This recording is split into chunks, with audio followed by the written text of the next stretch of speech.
to Europe and Africa. Good morning to the Americas. Good evening to Asia and Oceania. So welcome to the breakout group on improving consistency in the review process. This is the second session for the discussions on consistency. Today in the morning we had a very fruitful discussions on consistency. Lead reviewers, your colleague lead reviewers, in the morning were able to agree on conclusions regarding the 9 issues presented in the paper that is for use of this group and presented in the presentations made available 1 week ago to all of you. I would like to thank initially the co-facilitators that are invited for helping us in the discussions that you will have. It's Olia Glade from New Zealand and Dario Gomez from Argentina that are facilitating these discussions on consistency. Olia, at this point of time, as you may understand, is already sleeping during the night, so Dario will take care of this group, and with his able conduction, I think we will agree also on conclusions, on the same conclusions of the breakout group on consistency. Also, behind this screen, there are 2 more persons working hard, my colleagues Claudia Dovale and my colleague Kirsten, that are helping us in making these discussions good. So, as you know already, you have to know we have 9 issues to be discussed, and the goal of these discussions is to reach conclusions. Please take into account that in the morning your colleagues already went through all the issues, the 9 issues that I am showing here. As I mentioned, the paper, presentations, and opportunity to make questions already were somehow passed. So we receive a number of questions, and then that we will answer during this meeting. We have also a very known lead reviewer, very experienced lead reviewer that was a resource person for this group, and is Maria Jose Lopez, Pepa Lopez for everybody, that she will introduce each of the issues presented, respond to the questions received, and in general support on behalf of the Secretariat to the co-facilitators. Then other information will be provided at the end. Dario, in this case, will introduce the issues that will lead to our housekeeping rules that working very well during the morning. So I would like to present again those housekeeping rules that will allow to conduct these discussions in the best way possible. I hope I am choosing the right ones because it's a bit confusing where we have the rules available for your reading.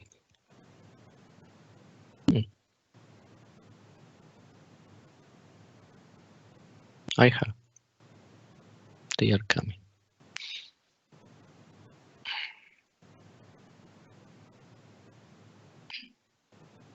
So the housekeeping rules are in principle very simple.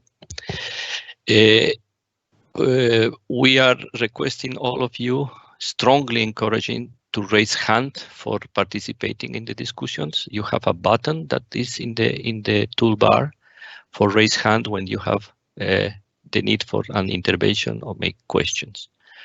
If you don't see the raise hand button, probably the raise hand is in the behind the three dots. That there are a number of other options behind.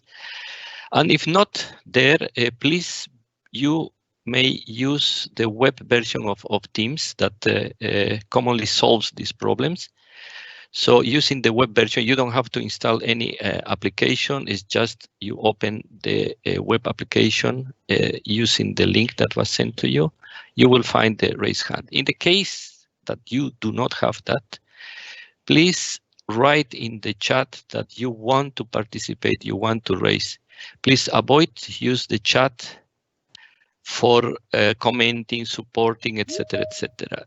We would like that this parallel meeting that sometimes occurs in the chat has to be transmitted to the live space, because you may understand that a co-facilitator is in Argentina, a resource person in Spain, and 2 persons of the Secretariat are in Bonn, and it's very difficult to really communicate all the actions if they are only in the chat. So we really encourage all of you to use the live space of Teams to highlight any idea that you have.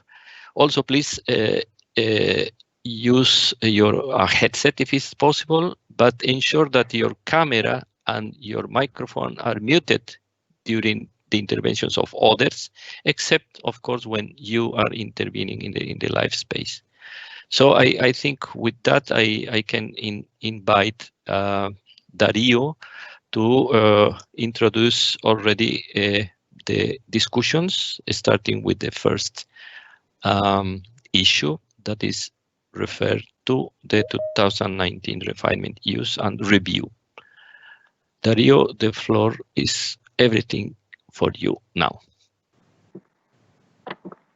Thank you, Javier, and hello to all the colleagues around the world. It's nice to see your names, that everybody, I assume, is healthy under these circumstances.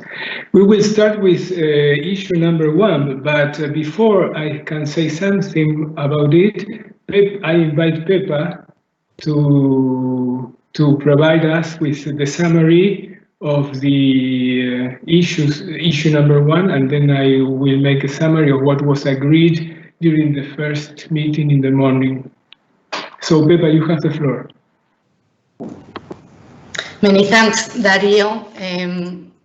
Good morning, good afternoon, everyone. As Javier said, we have 9 issues. And the very first one is about how to deal with the parties that for some categories are using the 2019 refinement instead of the 2006 IPCC guidelines. Here, it will be nice to conclude on the different cases that we can find in the use of the refinement, which is use the refinement for new categories that are not available in the 2006 IPCC guidelines, new allocation rules, or new or improved methods, updated emission factors, parameters, and assumptions.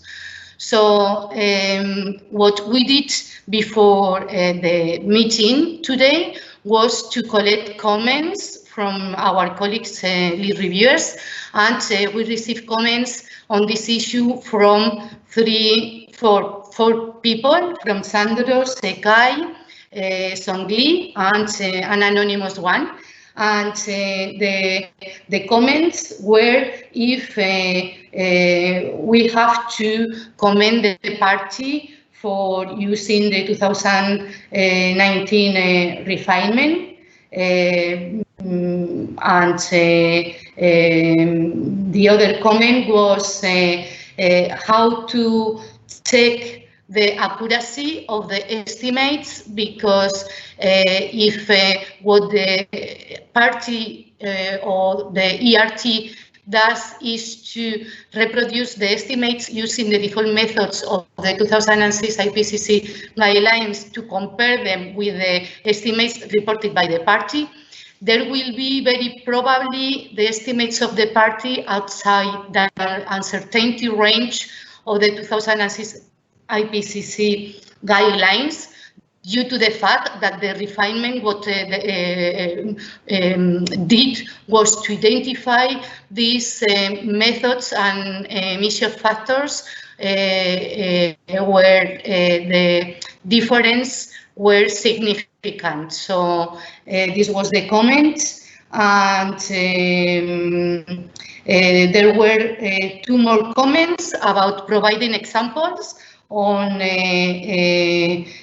new allocation rules in the refinement, and this happens with the harvested wood products, that the allocation rules are more clear. And the other question was when about an example of new categories.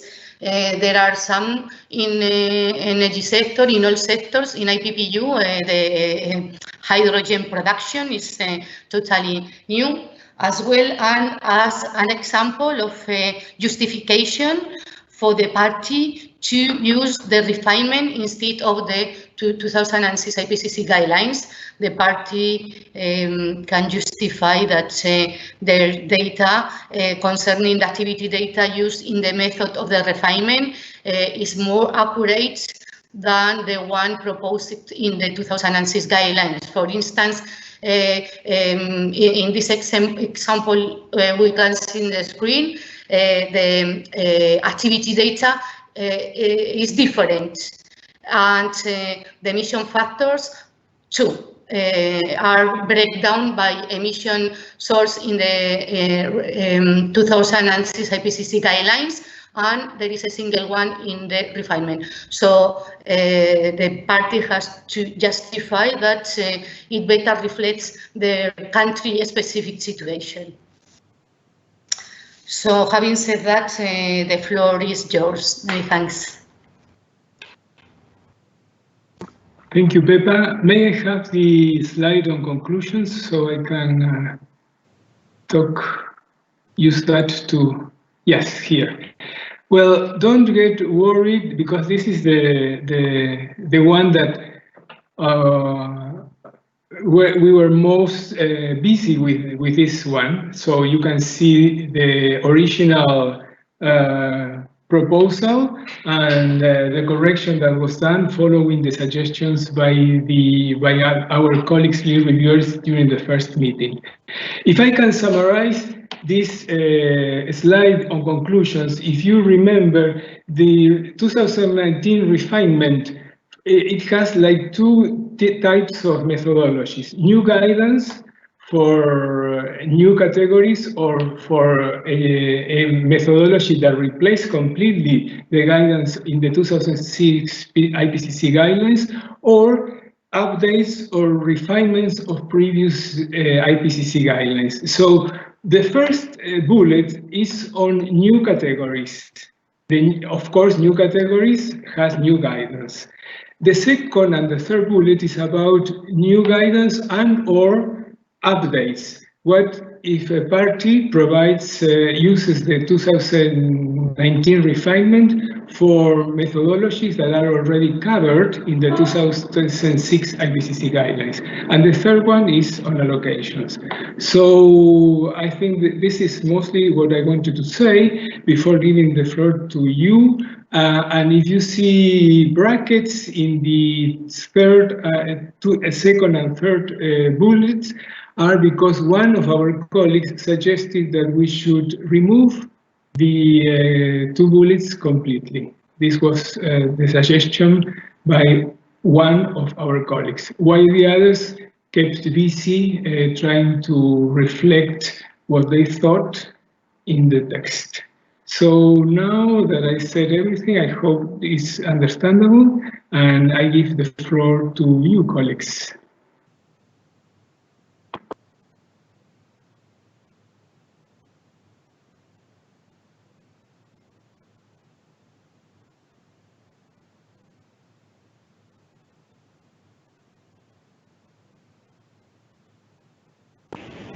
Newton, please.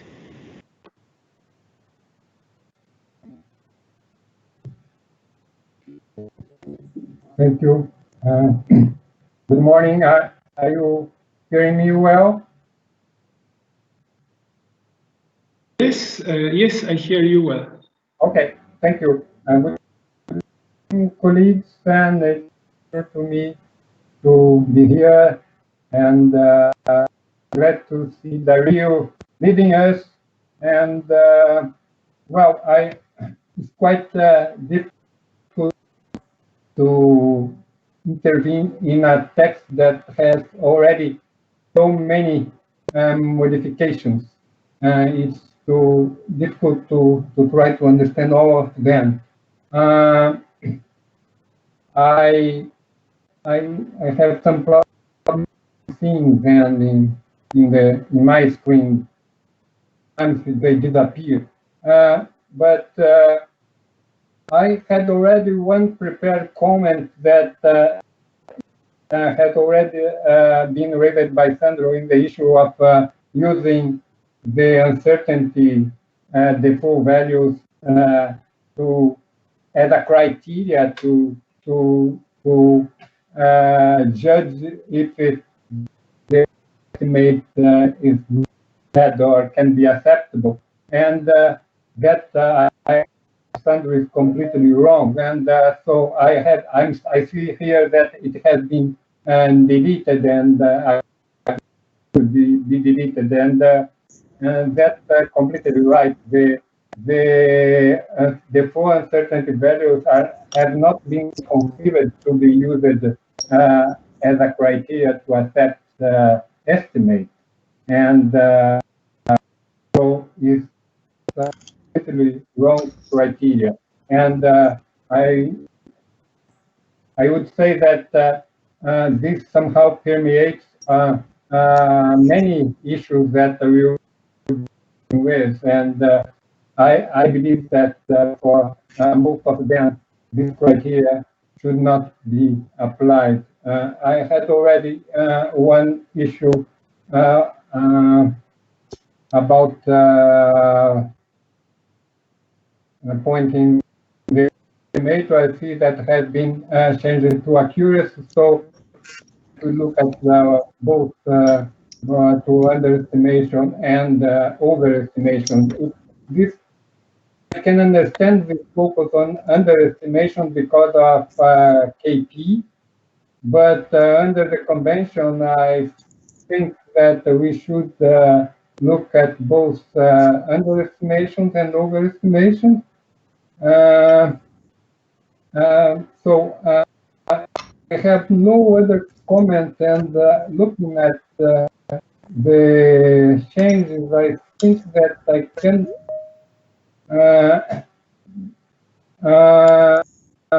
go along. I don't like this focus on particularly on an issue of underestimation, because I think that under the convention we should look at both of them. Thank you. Thank you, Newton, and I apologize for not being for not explaining this further. But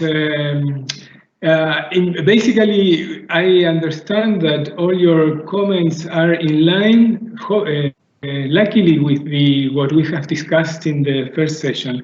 The first bullet is about only new categories. It was mixed before. It mixed new categories and new methods.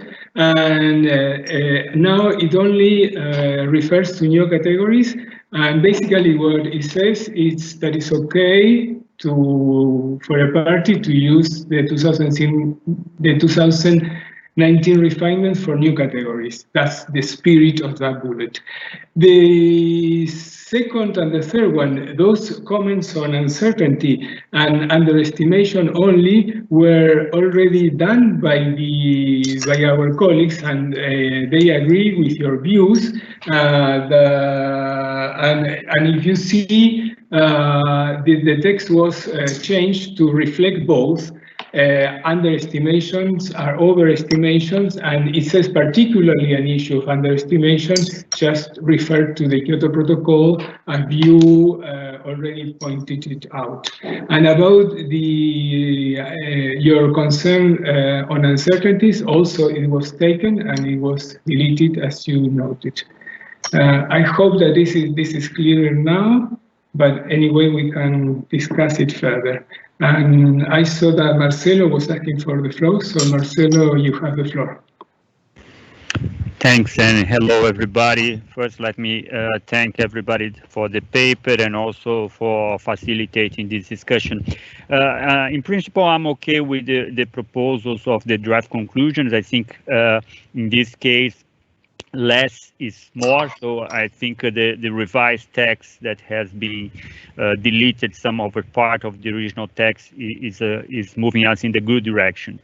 I want to make a suggestion that when we present these paragraphs in the conclusions, I think it will be important to have as a chapeau a kind of caveat that we recall or we note that the 2019 has not been yet adopted or to be used by the Unfccc. Nevertheless, then we present these paragraphs. I think this is in the spirit to make sure that we are not trying to make a decision in the name of the parties.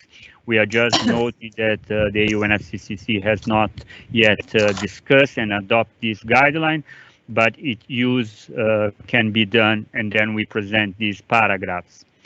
The second comment is that for me, the third paragraph is somehow a kind of overall principle in the way that parties can use any methodological reference that they believe are more adequate for the national circumstances.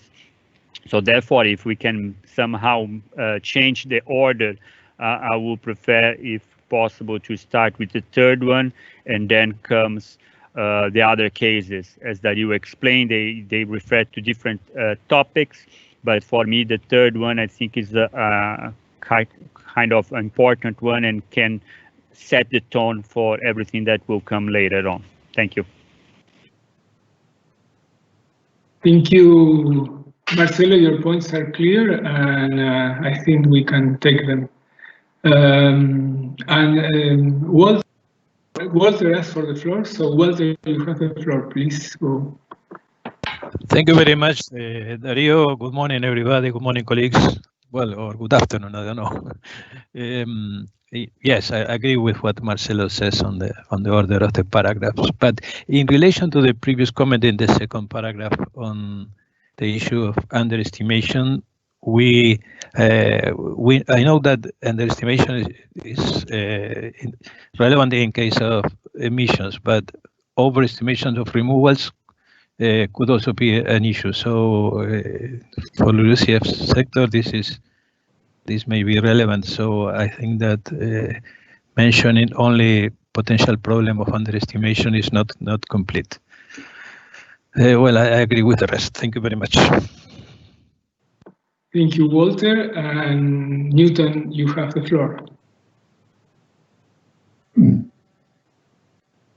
thank you, and sorry for taking the floor again, but I have seen another issue that I would like to raise.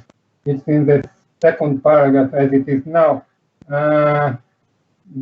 when it says that the ERT should request the party to provide an estimation of the emissions using the depot method provided in the 2006 guidelines. I don't know how this could be done. If during the review that the ERT should request the party to provide estimation, I don't think that could be always operational. So during the to ask the party to provide an estimation and using a specific method decided by the ERT. So I think that we should probably delete this part, because I think that ERT can do that if it thinks it will be useful and to guide its assessment, but not to request to provide this information. Thank you.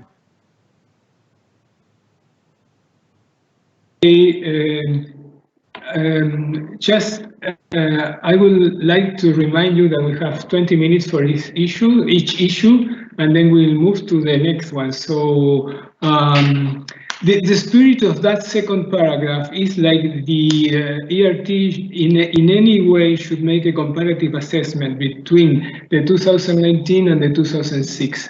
Maybe the words are not the most beautiful ones, but that's the idea behind. It's like how can you tell whether an estimate, an alternative estimate in this case, is an under or overestimation? And this is the spirit of that paragraph. So I hope that the concern is taken. We can improve the wording. I have Marcelo and Walter. So Marcelo, you have the floor. Thanks. Maybe a suggestion here is to rephrase to make sure that I don't think it needs to be done in any case, but then when there is a potential overestimation, as Walter explained, or an underestimation, then the ERT should discuss with the party how to compare using the default method of the 2006. I agree with Newton that sometimes maybe it's not necessary to do so. So maybe if you rephrase showing this is something that needs to be done when there is this potential overestimation or underestimation. Otherwise, I think then if they have well documented, as in the third bullet, then I think the RT should be okay with that. Dario, one question, because this second and third bullet are between brackets, so I understand that in the previous session, some people have felt discomfortable with them, so they will like to delete the entire bullets. Nevertheless, I think the content of the third one is quite critical. And if we go for the deletion of both of the bullets, I hope we can save somehow this idea that the use of the 2019 is because the party believes is a methodology or whatever information is there is better for the national circumstances. Thank you.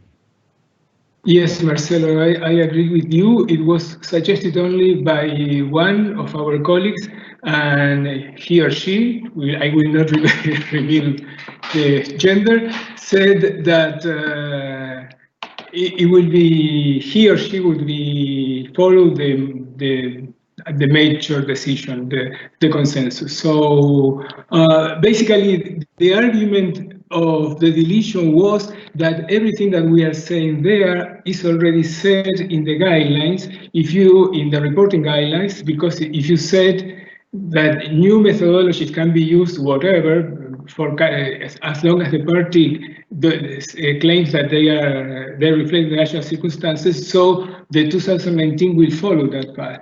But we are here to provide guidance for our colleagues, so I don't see any problem if we repeat something that is in the guidelines, as long as we do not contradict the guidelines. Then I hope that I can bring some clarification on that issue, and Walter asked the floor again, so Walter, adelante. Muchas gracias. Thank you, Dario. It's just to reflect on the requirement in the third paragraph for the party to demonstrate that they better represent. Maybe it could be better to say explains that they better represent, because sometimes demonstration may be a tricky issue. So my proposal is to replace demonstrate for explains that they better represent. Thank you. Okay, I will take the suggestion, although here, okay. I think that we have only 2 minutes left, so Ricardo, Telma, and Peter, I think he asked for the floor. So we'll try to cover all those colleagues, and I will close the this discussion after Peter's intervention, and we will park it for now, and we will continue and come back after we discuss the other ones. So.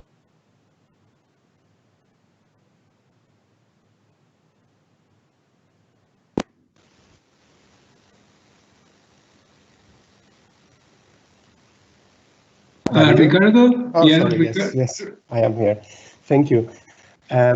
Okay, on this, I agree generally with the suggestions on the screen, and also some of the comments that were mentioned now. I think, for example, on the bracketed second bullet point, this thing that the ERT may request the party, I think this could be in some cases. I don't think the ERT should always, it depends. I don't think we have to create more work for ourselves.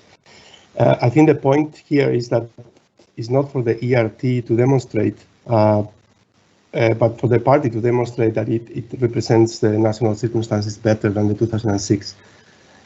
And also a comment that was mentioned by, I think it was Marcelo, on the chapeau, that the 2019 have not been adopted by the COP and 24 CP19. That's correct.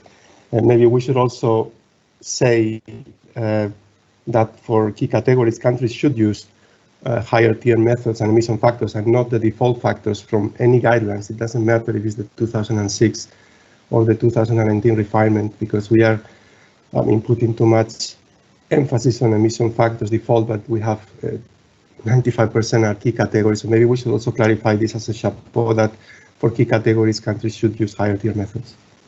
Thank you.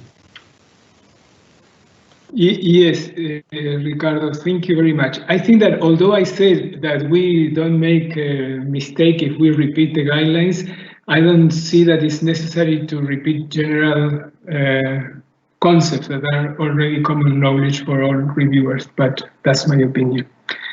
Thelma, please, you have the floor. Yes, Dario. Hello, friends. It's nice to see you there. Dario, I'm going to be very quick on those. So in principle, I would like to maintain the 4 bullets, but I see that bullets 2 and 3 are like a package bracketed.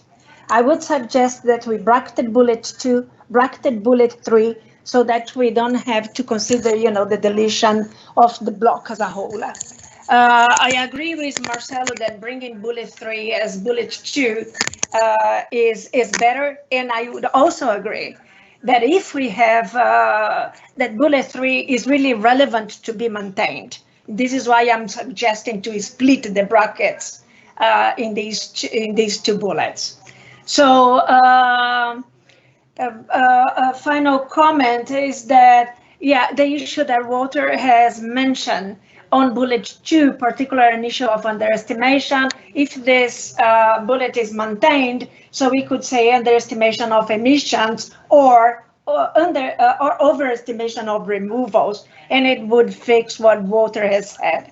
Just a final note, I have a problem to understand in the first bullet, although it's not bracketed, the ERT should recognize in the ARR for estimating such new categories. I think that this does not make sense in reading.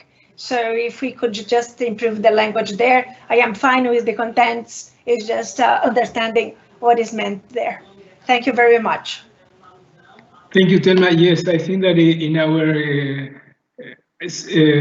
rush to retype that, we forgot to write the party there. I also take your splitting of the 2 paragraphs in brackets to different brackets, but so far I think that nobody is unhappy. Nobody said of ours of this team that those bullets, bullet 2 or bullet 3, should be deleted. I think that's my what I'm guessing from you colleagues. But we can separate that in brackets. So now Peter is the last one, and then Javier will say something about that. Peter, you have the floor. Yeah, thank you. I would just like to give a slightly different perspective related to bullet 3. I actually was already involved in a situation exactly like that during the review of the EU inventory, and the reviewer asked me, because I'm preparing the Bulgarian inventory, especially for fugitives, and he asked me exactly that, to demonstrate that the 2019 refinement better represents the national circumstances. And honestly, I was hesitating exactly what I should provide as an answer, because in both cases I was using tier 1 methodologies because they were not key categories. So in my understanding, the 2019 refinements provides better science. So from my perspective, it was clearly the better option to use the 2019 refinement guidelines. So I was not able to find any convincing answer that the 2019 refinement better represents the national circumstances, because it does not. It is just slightly updated emission factors, but if you are using tier 1 methodology, you cannot speak about national circumstances and that they are better. Thank you. Thank you, Peter, to bring in the concern of a compiler to our lead reviewers meeting. So we'll have to think about that. But don't forget that we are lead reviewers here. So Javier, you have the floor. Thank you, Dario. I wanted to highlight 2 points, because lead reviewers should understand that introducing language changes that are not keeping completely the substance that in the morning has been agreed would mean that you are somehow deviating from the agreement in the morning. So, of course, in principle, additions like suggested by Marcelo, supported by Ricardo, are perfectly okay. It's a fact that the 2019 refinement is not yet adopted by the Unfccc. That's not a problem, I think. But other changes are more substantive. For example, the word demonstrates, because in the morning people was completely comfortable with demonstrates that they better represent the national circumstances. They were not happy with the uncertainty, for example, as Newton highlighted. So also the colleagues in the morning were informed that on the basis of the agreed language that you see in your screens, if the afternoon session does not fully agree and only provide somehow improvement guidance or better guidance, this means that somehow the 2 groups are disagreeing, and this bullet or part of the conclusions cannot be agreed. So this should be something that you have to take into account. Please, introducing more substantive changes will not help, because we are simply killing the conclusions as they are now. And at the beginning in the morning, also some of our colleagues were completely opposed to have these conclusions, but when the discussion evolved, it was clear that we need guidance for our colleagues. Another thing is that, of course, in these bullets presented in this slide, is not the formal language that will be used in the final conclusions. Remember that your conclusions and recommendations are part of the formal report to the SAPSTA that each year the Secretariat prepares, and then has to have formal language. So as you see here is plain language, but after editing and after the co-facilitators will work on this, you will see that, for example, the lead reviewers recognize it, or the lead reviewers noted that methodologies, or the lead reviewers recommended the experiment team to perform or should ask the party, or blah, blah, blah. So many of this formal language is not here at all. This will come, of course, because it will be impossible to read such formal sentences here. Please be reminded on this, and do not enter in editorial discussions. More refer to the substance. Then coming back again to the same, if substantively you have a problem with something that is somehow agreed in the morning, you have to say that I do not agree with this, and then we will consider that this part or this bullet or 2 bullets are not agreeable and could be deleted, could be not included in the overall conclusions of the breakout group of consistency. So this is something important. Of course, the co-facilitators, Dario and Olia, have the responsibility to reflect all your views. And the final point of these famous brackets on point 2 and 3, Dario already mentioned that the person that said that he would like not to see bullet 2 and 3 is not completely opposed to that, but says that would like not to have bullets 2 and 3, but if the majority agrees, he will live with that. So that's the reason that's shown as a brackets. Negotiation on brackets here, brackets in the first bullet, in the second on, is not necessary here. It's not necessary. It was just a way of showing that one of our colleagues may disagree or in principle disagrees, but can go along the decision of all the lead reviewers. This is something that I wanted to highlight and remind that the language will be edited and will be added the necessary language about the lead reviewers, noted, decided, acknowledged, requested, etc., etc. Thank you, Dario.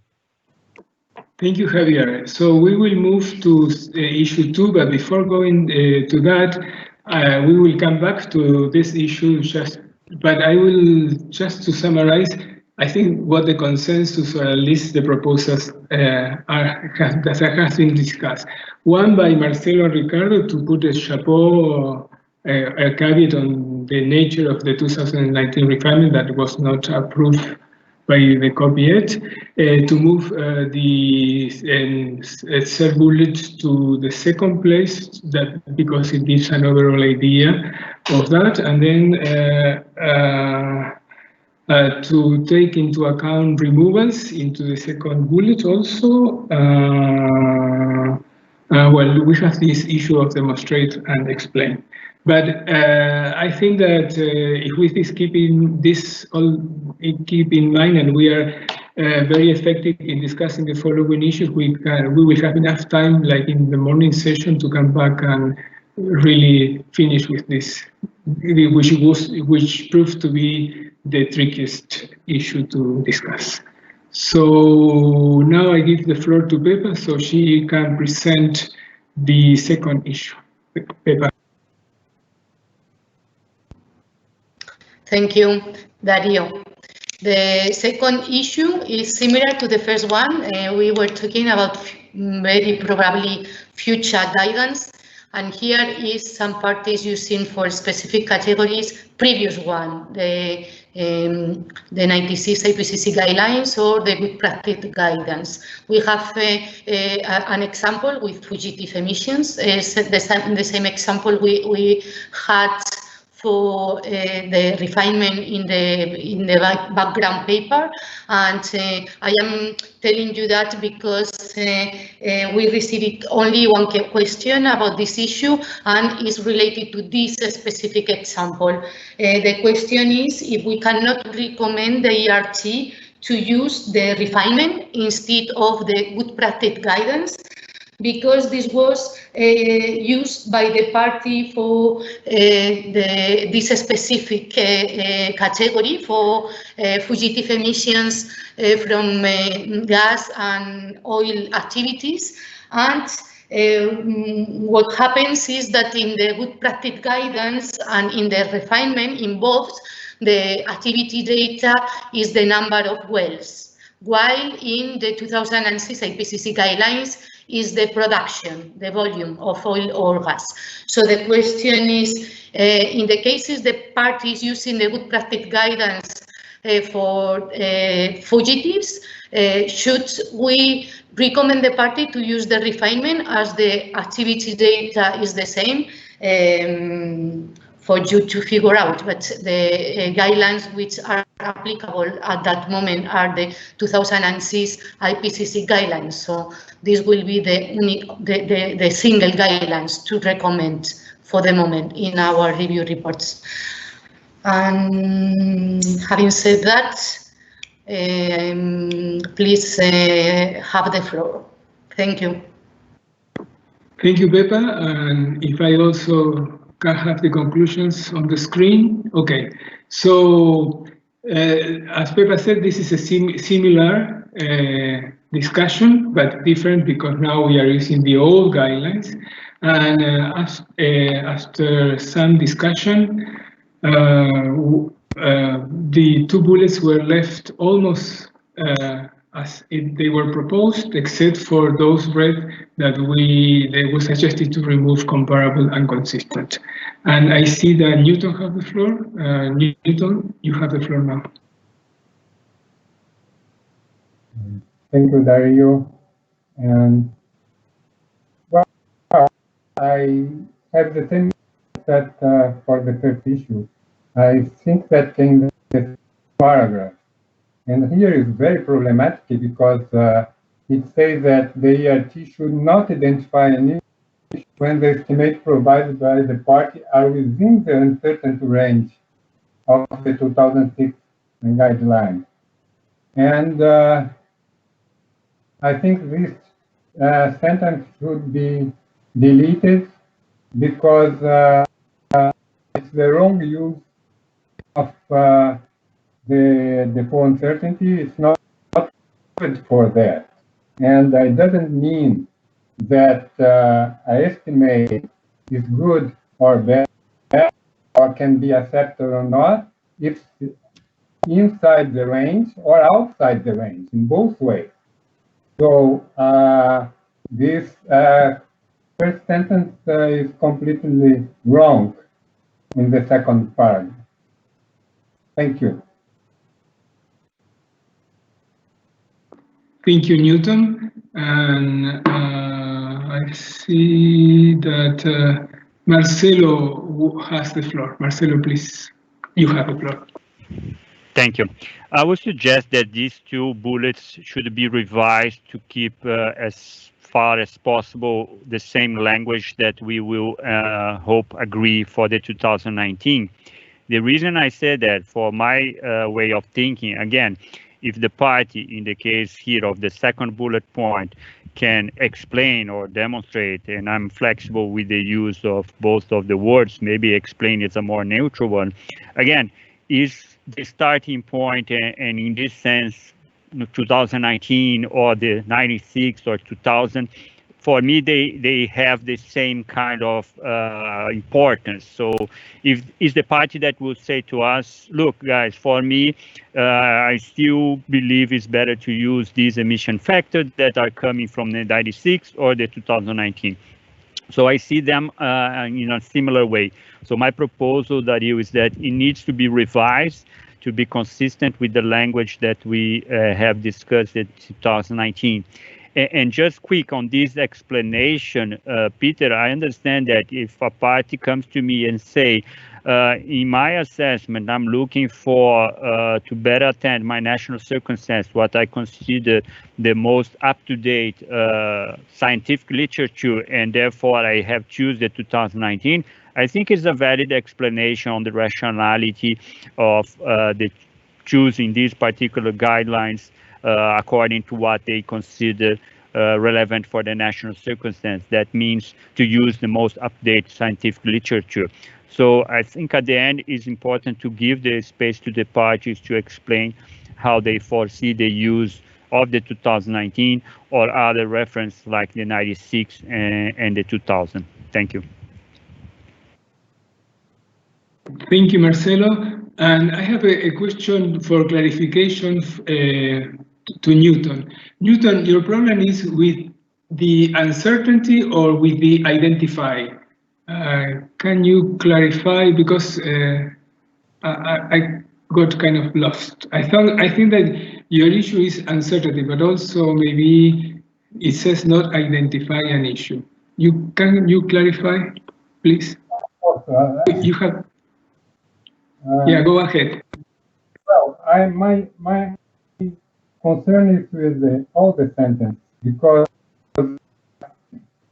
the problem is that says that it's the is inside the uncertainty range cannot be flagged as an issue. And that's quite wrong. Because the only thing that is important in this paragraph is that the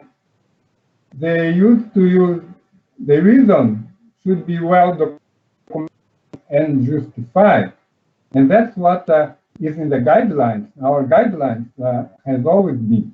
But a new addition that refers to the values of uncertainty is completely wrong. It cannot be used, should be deleted. I cannot accept this paragraph with this first sentence. It's completely wrong, technically wrong, to not be there. Thank you. Okay, thank you for the clarification. I think that also Pepa can provide us with further clarification on these two bullets. Pepa, you have the floor. Thank you, Dario. Yes, I wanted to say two things. We are using, as Javier said, for no formal language here to discuss between us.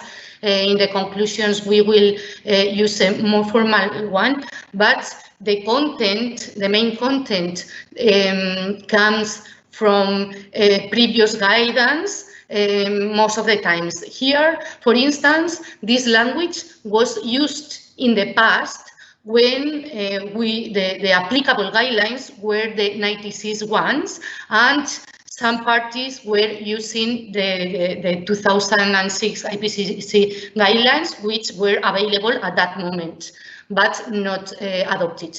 And just to clarify about the language concerning the uncertainty range.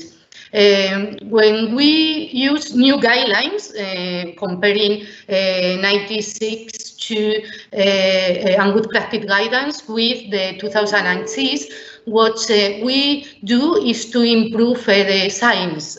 So we improve accuracy of the estimates, and if we want to assess the accuracy of an estimate that has not been elaborated following the applicable guidance at that moment, the only thing we can do is to apply the 2006 guidance and see if the results are within the range.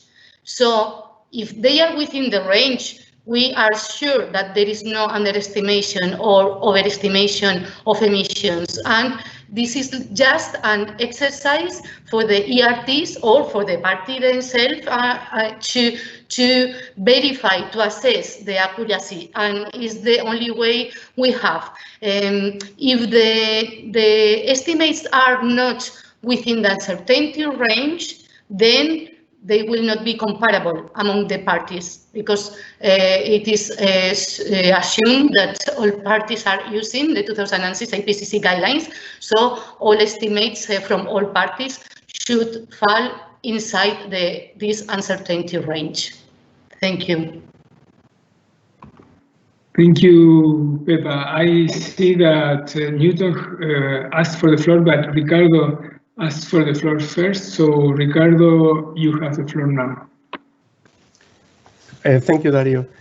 I think, well, sometimes it's obvious, as you said before, with the key categories that higher tier methods should be used. But in this case, again, first of all, I also, as Marcelo, I don't see the difference between using 2019 or 1996 when countries shall use the 2006. So I think we have to be consistent with the as ERTs with any additional guidance we give during the reviews. And I will also go a bit beyond, because even according to the decision 24 CP19, the reporting guidelines, countries, of course, should use their own national emission factors and activity data if these are available. But if they are not available, they can use emission factors or other parameters provided in the IPCC emission factor database, which, as I understand, includes also 1996. So the question is, first of all, to be consistent with the 2019, so the same approach that we take to provide guidance, and then that I think we are creating additional work for ourselves, because as long as countries justify and demonstrate that the methods that they use on a case-by-case basis are closer to their national circumstances, I think we should be okay, whether it's 19 or 1996. Thank you, Ricardo. If I may say, there is one difference, maybe formal one, between using the old guidelines and the refinement.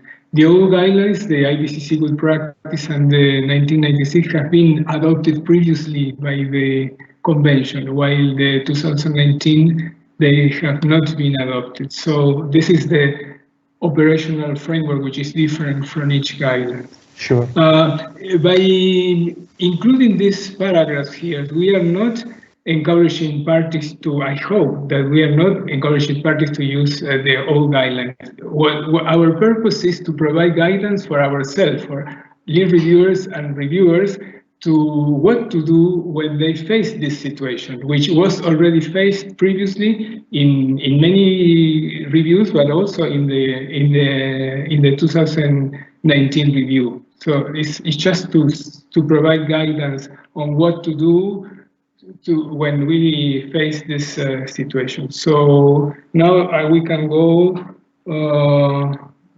with Newton. Newton, you have the floor.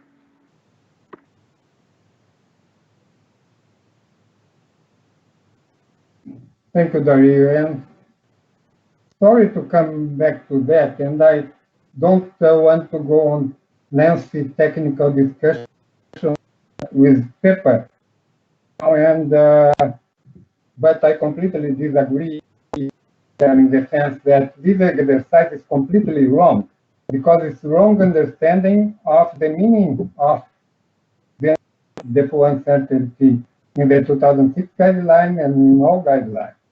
So in particular, the meaning can change, and the meaning is not always the same. But basically, it's a typical uncertainty value. It's not a range where the estimate can lie. It can be a range in some circumstances where the range covers situations in several countries. But that's another reason to understand that it's up to the country to look at their national circumstance and document and justify. So not a reason for accepting or not accepting if the estimate is inside the range of the uncertainty of the uncertainty or outside. It's completely wrong. And I have the floor. In a more general note, I understand the difficulty of working in two groups, and I think it's very helpful to have in front of us the agreement of the other group. But we are not a second category. So I understand the issue of discussing again on the first group, but I accept that we cannot make comments. I think it's up to our facilitators to take on board all the opinions and come with a solution or bracket text to be discussed in the but not accept that the only thing that I could do is delete everything. In particularly, I would like to, in this second paragraph, brackets beginning after when in the first sentence, and finishing the third line after to be category. So that the thing that is really helpful here is that the estimate is well documented and justified. So mention of the uncertainty should be completely deleted. Thank you.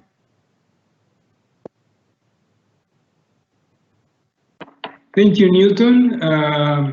I couldn't agree more with you about the views of the previous group and ours. I think that our role as co-facilitator is just to try to bring both ideas together, and if they do not agree, we have to delete the whatever was not agreed between one and the other. But the order of precedence is not the order of priority. So in that terms, I agree, and I trust that I will make a good job on reflecting the views of both groups when there is consensus.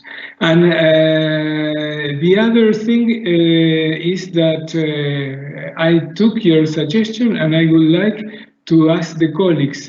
I was told that Marcelo is also agreed with your point of view, I think, but if I will ask the other way. If some colleagues during these sessions do not agree with your proposal of deleting the reference to uncertainty.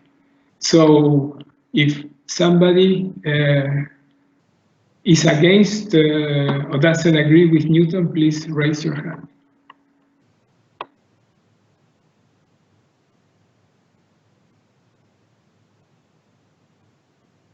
Okay, I see no hands, so I think that we agree in removing the reference to uncertainty in the second bullet. With that, I think that we agree on this issue. Am I wrong? Anybody has anything to say? Yes. Glenn. Oh, Glenn, please. Hello, Dario.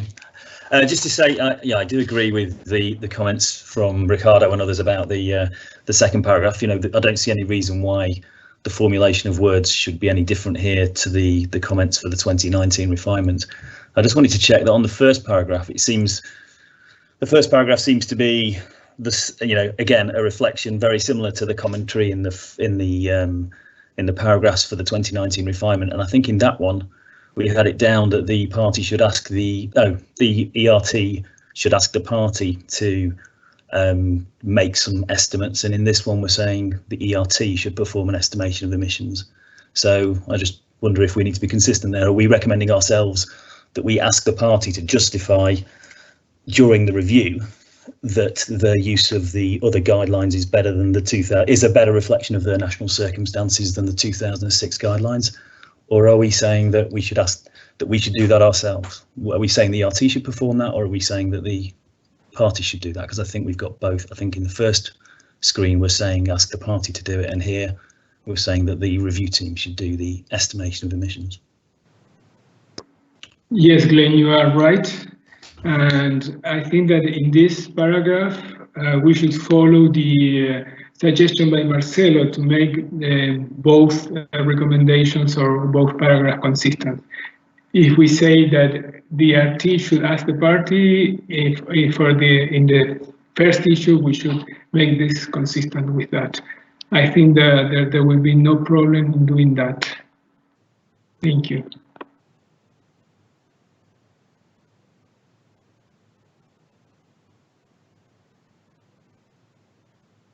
So I see no further hands raised.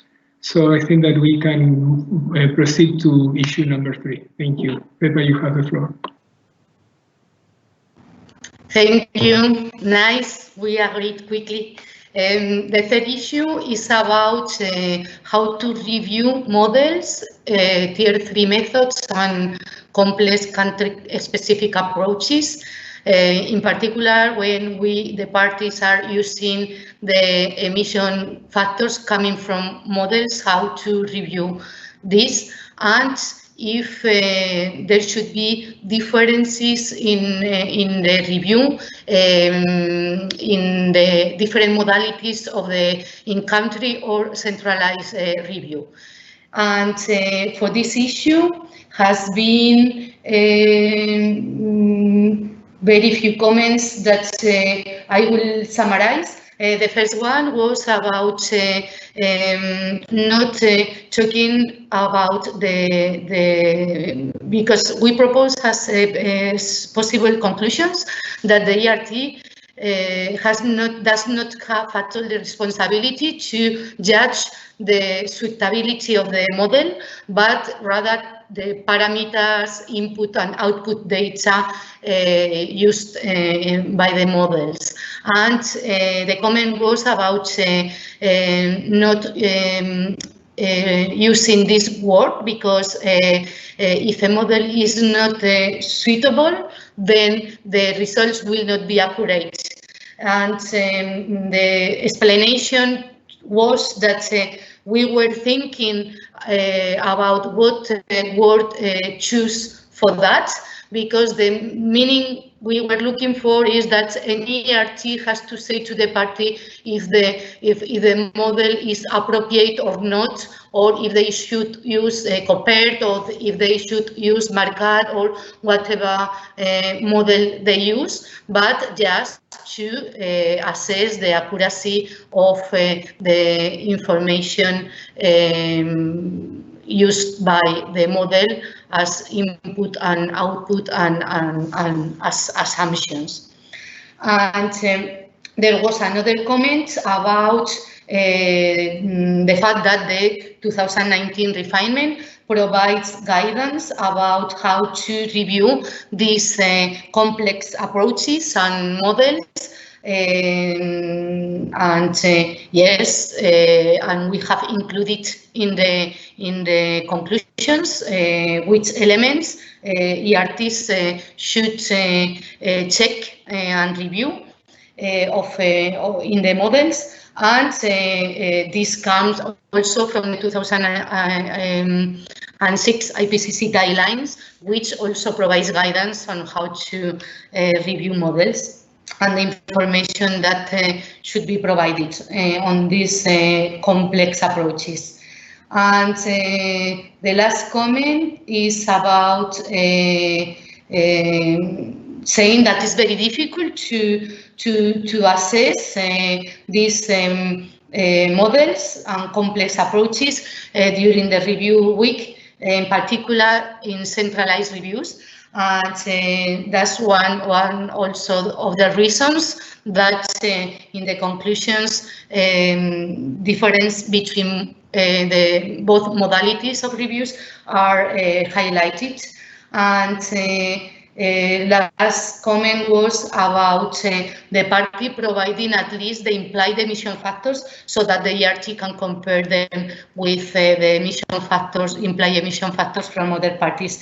The Unfccc reporting guidelines already have as a mandatory requirement the fact of the party doing a comparison of these estimates with estimates obtained using lower tiers. So it's also mandatory information to include in the NIR when the party is using models or tier 3 approaches. And that's all from my side. So I give you the floor. Thank you. Thank you, Pepa.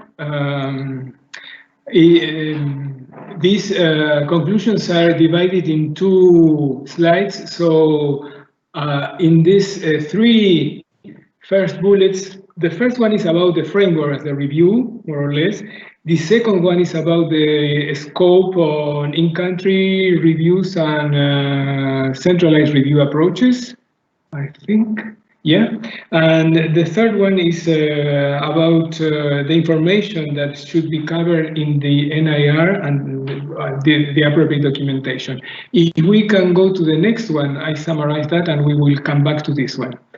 So the first one here is about what to do during an in-country review and which will be the focus during other type of review. And the last one is about when identifying an issue when the 2006 IPCC guidelines were not followed and providing the recommendation, the adequate recommendation. So we can go back to the first slide, which has 3 bullets. Yes, and mostly the text was left as it was suggested. There is a bracket in the first one that one of our colleagues suggested that during the previous week, our activities before the review week, we should request the party to provide complete information on model and tier 3 methods before, so the ART has the opportunity to really consider that. And the second red there is about softening or the text that was before, because our colleague thought that we were saying that the in-depth review should be done only during in-country reviews, and then the centralized review should, well, we were not saying that they should not, but this gave the idea of the original text. So prioritized was used in replace of that, and say that the review will be prioritized in in-country review, but nobody forbids during a country, during a centralized review to go and analyze and find issues about models. So I hope that I was clear. I don't think I was very clear, but I woke up this morning at 4 a.m. in Buenos Aires, and I'm already a little bit tired. So I hope that you understand. The floor is open for questions, comments, etc.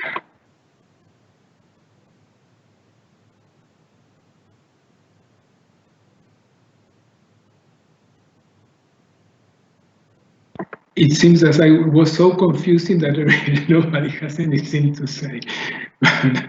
Okay, can we move to the next issue? I have, Dario.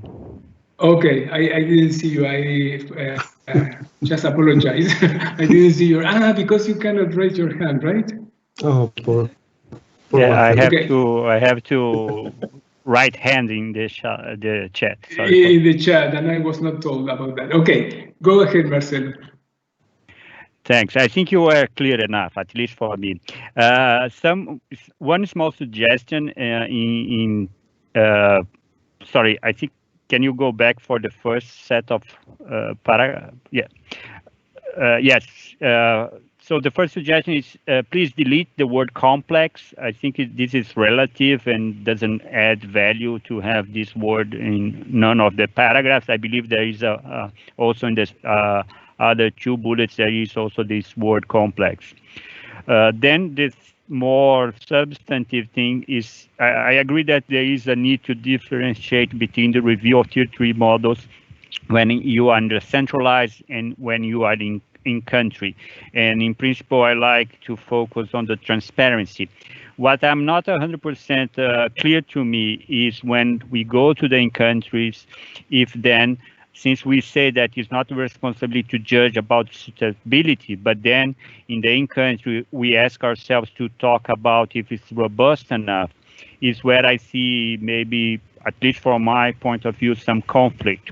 And speaking on personal experience, even in the in-country, there is not necessarily enough time or information that we can use to go to a review that can, at the end, allow us to conclude that these models are robust. So I'm still not 100% sure that is the job of the ART when we go to the in-country, that definitely we have more opportunities to go a little bit deeper. But if we want to get to the conclusion that the models are robust. So that's a discussion that I want to have with the group to see where we can find a middle ground here. And another element that I think is missing somehow, I mean, it's here, but we have to go a little bit deeper. If we have an in-country and people did the job around the tier 3 methods, then the centralized will say that. But I think it's also important when we go back to another in-country, is also to bear in mind that if the model didn't change then the next in-country don't have to repeat again the revision of the model of the first in-country. That's something that I think is important if we can somehow include here as well. Thank you.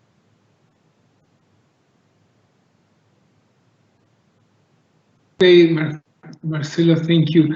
I think that you will be happy in a sense if in the first bullet we include something about robustness of the model, right?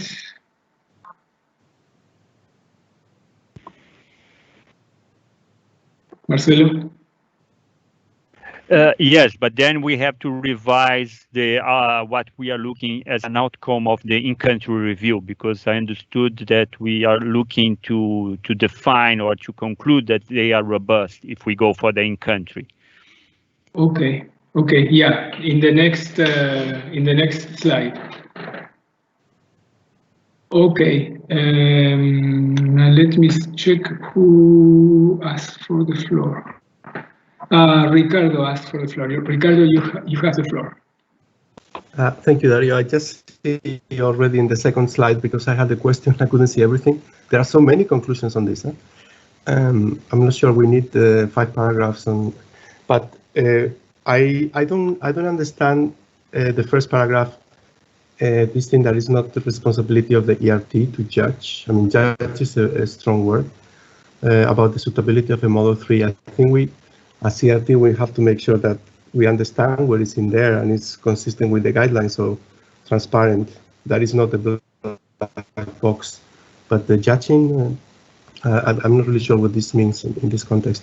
And the other thing I wanted to say, but I think is in the second slide, is that countries have to provide this verification information on the, so if they use higher tier methods, so they should also use lower tier to compare with. But I can see that this is already reflected in the second slide.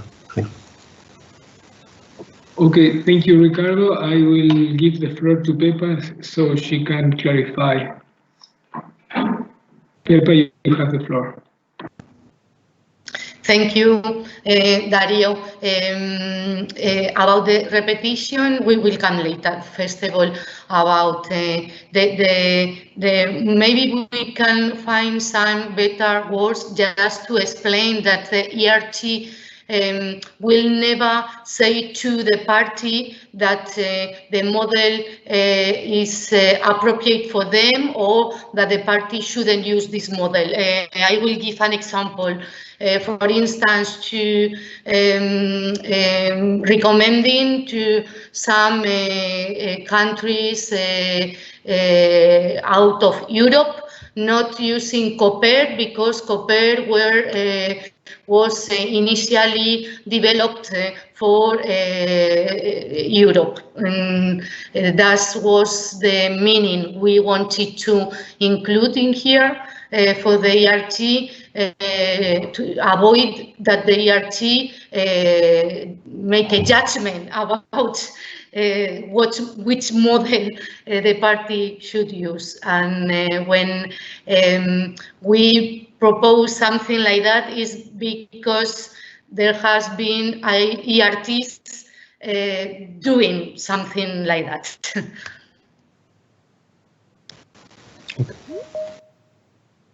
Okay, thank you, Pepa. I have Walter asking for the floor. So, Walter, you have the floor. Thank you very much, Dario. I have some concern on the first paragraph.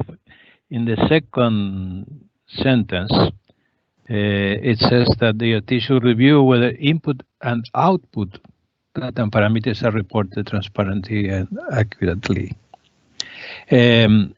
How is the ERT going to assess the accuracy of the output? The accuracy of the output will depend on assessing how robust the model is. So means to understand how the model works and how it can provide accurate and consistent output. So to me, this is a little bit confusing. So if you maybe you have some clarification on this. Thank you. From being a modeler, I think that the model can be great, but if the party has not calibrated it, so for instance, the output would not be maybe robust or accurate. It's not only the model, but also, and it's not only the input data, but it's also the verification, the calibration, all these activities that the party must undertake, or anybody must undertake to apply the model and to obtain robust data output. But that's my point of view of being a modeler and a model user.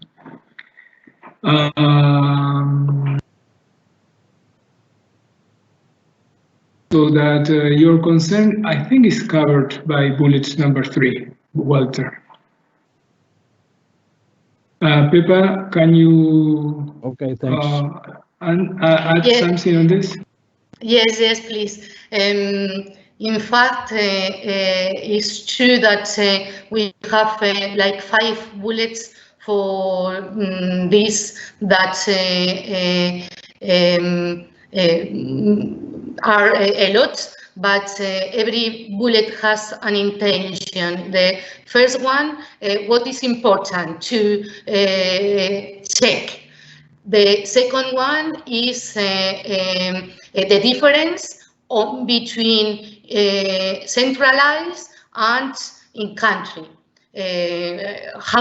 How to check in centralized, in which we have no much time and we don't have the model, we don't have the party with us showing everything of the model in detail. And the third one is what does it mean, what we say that we have to check? We have to check input, output, parameter, that input, output, and parameters are reported transparently and accurately. And this is explained in the third one. When what transparently and well documented in the NIR means, it means that information covers all these elements. These elements are the elements suggested in both the 2006 IPCC guidelines and also in the refinement. Thank you, Pepa. I guess that we can move to the second slide, and because I think that mostly,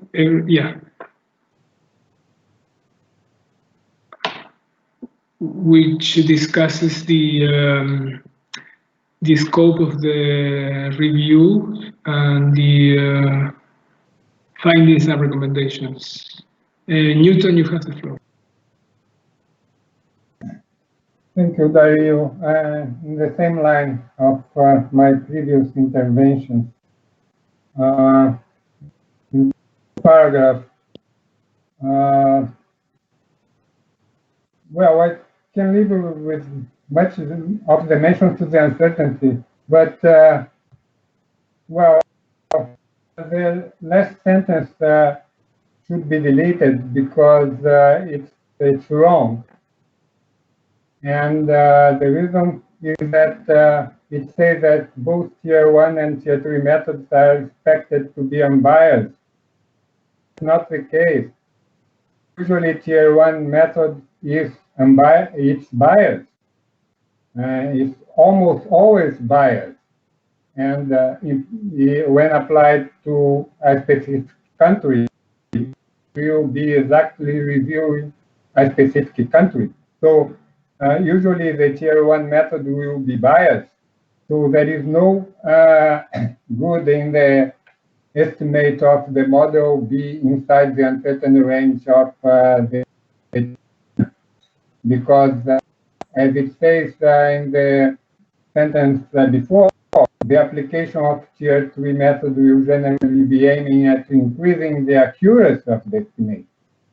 And because you reduce bias, and because Tier 1 is usually biased, so the last sentence is it's wrong completely. And just that's okay if you check tier 1, 2 method, you have to be careful in doing that. And that the aim usually, generally, is to increase the accuracy. But the last part of the sentence is not always right, because it says leading to a lower uncertainty when compared with a tier 1 estimate. And that's not always the case. Usually is, but it's not always. And it is clear that in the IFCC design that you aim at reduce bias to increase accuracy, but you cannot guarantee the precision, because when you use models, you introduce more sources of uncertainty. Well, you not introduce, but you look at all kinds of uncertainty that tier 1 method doesn't look. So I would say we definitely have to delete this last sentence. I can leave it with the rest of it, but the last part of the previous sentence is not completely right, but it's okay. Okay, Newton, your suggestion I think is understood, and if nobody opposes it, we can go ahead and delete the sentence. I see that although we said that not avoid using the chat, some people are backing your idea of through the chat. Newton, you requested the floor again? No. Or forgot? No, you forgot to just, okay, thank you. I think I don't have any, yeah, Jongi, my friend Jongi. I was going to silence you. Please, Jongi, you have the floor. No, thanks, Dario. It's just on the first sentence, the last part of the first sentence, just for my understanding, is the idea not whether to ascertain whether or not the use of the model is sufficiently robust, rather than the model itself, because as a priori, the idea is that if one uses the model, it must have been validated and so on, or verified for the use of those conditions. So is it not supposed to be that the idea is to ascertain whether or not the use of the model is appropriate or not? Thanks. Unless maybe I misunderstand the purpose of that last part of the sentence. Thank you, Yongi.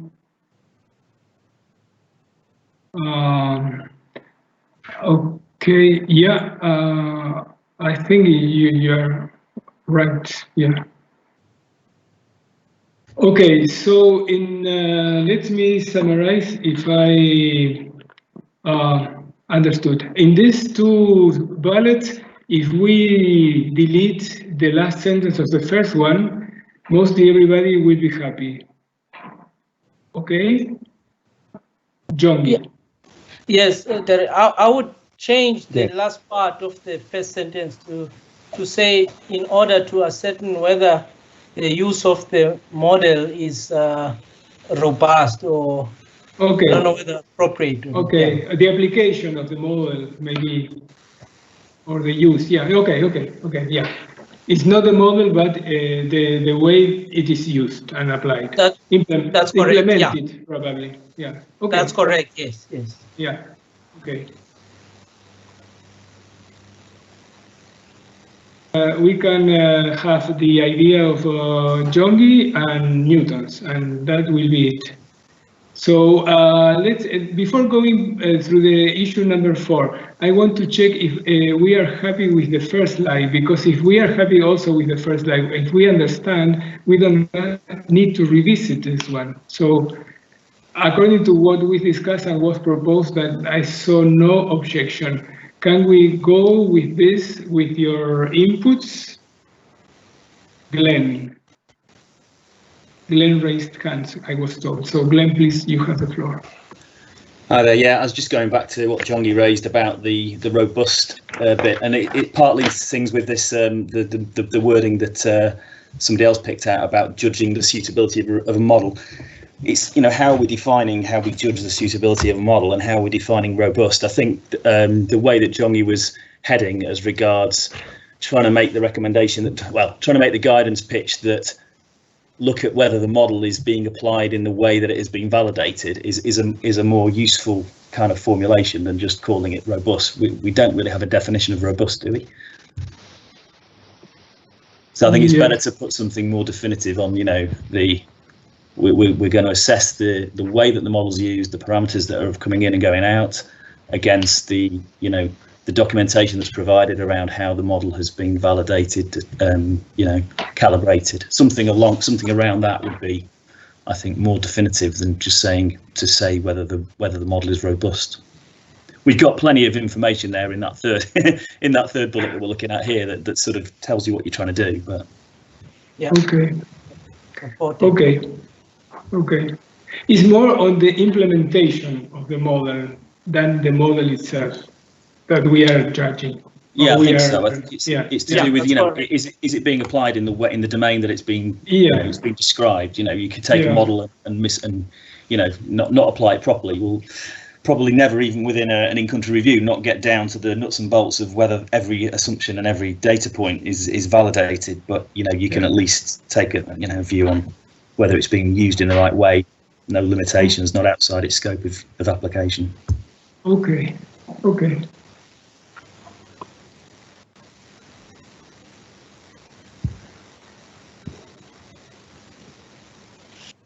Okay, I think that, Ricardo, do you want to have the floor, or you forgot to mute yourself? Okay. No, I just forgot to mute myself. Okay. That's fine. I wanted to check. Okay, so I think that we can move to the issue number 4, I guess. I think. Pepa, you have the floor.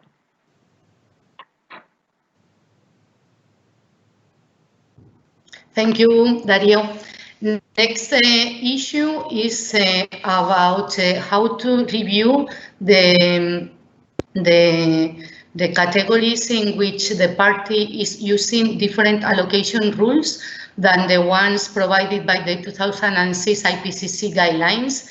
In the iron and steel production category, the allocation between energy and IPPU. And in particular, when the parties are using the notation key included elsewhere, which hinders completely the transparency and the comparability of the data among the parties. Just if you put this example, you can see it very clearly which the problem is. We have in the emissions a lot of included elsewhere, and in the parts in which we have estimates, the parties using different activity data than the one to be used by the 2006 IPCC guidelines, so that the implied emission factors have nothing to do with the default ones provided in the guidelines or with the implied emission factors of other parties. So how to review these cases, and there weren't any comment or question about this issue. So the floor is yours. Thank you. Thank you, Pepa. And we have 5 bullets here, but 3 of them can be summarized into just one issue. So the first one is on the checks that the ERT should do. The second, third, and fourth concern the carbon balance. If the party presented the carbon balance, if the carbon balance is okay, if it's not okay, but it's all about the carbon balance. And the last one is about allocation. So we have 3 different issues: checks, carbon balance, and allocation. So if you have comments, questions, or whatever, please raise your hand.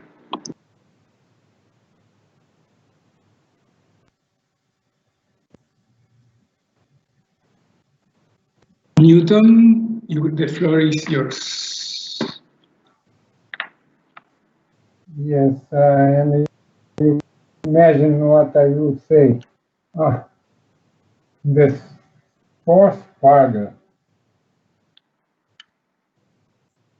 it says that if the reported estimates do not fall under the uncertainty range of the estimates made using the Tier 1, the ERT will identify an issue. Definitely, that's not a reason to identify an issue. I don't think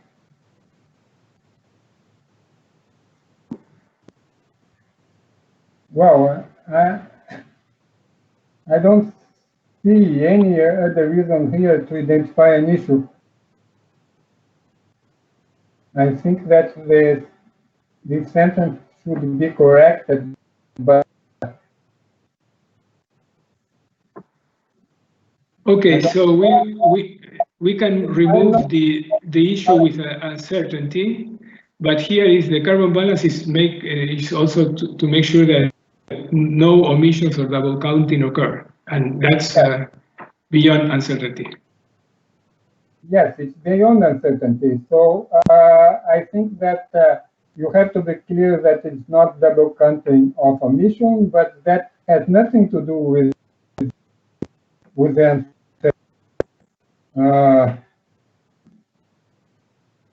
I think that if you delete the mention to uncertainty here, you will lose any meaning in the sentence. You have to add something.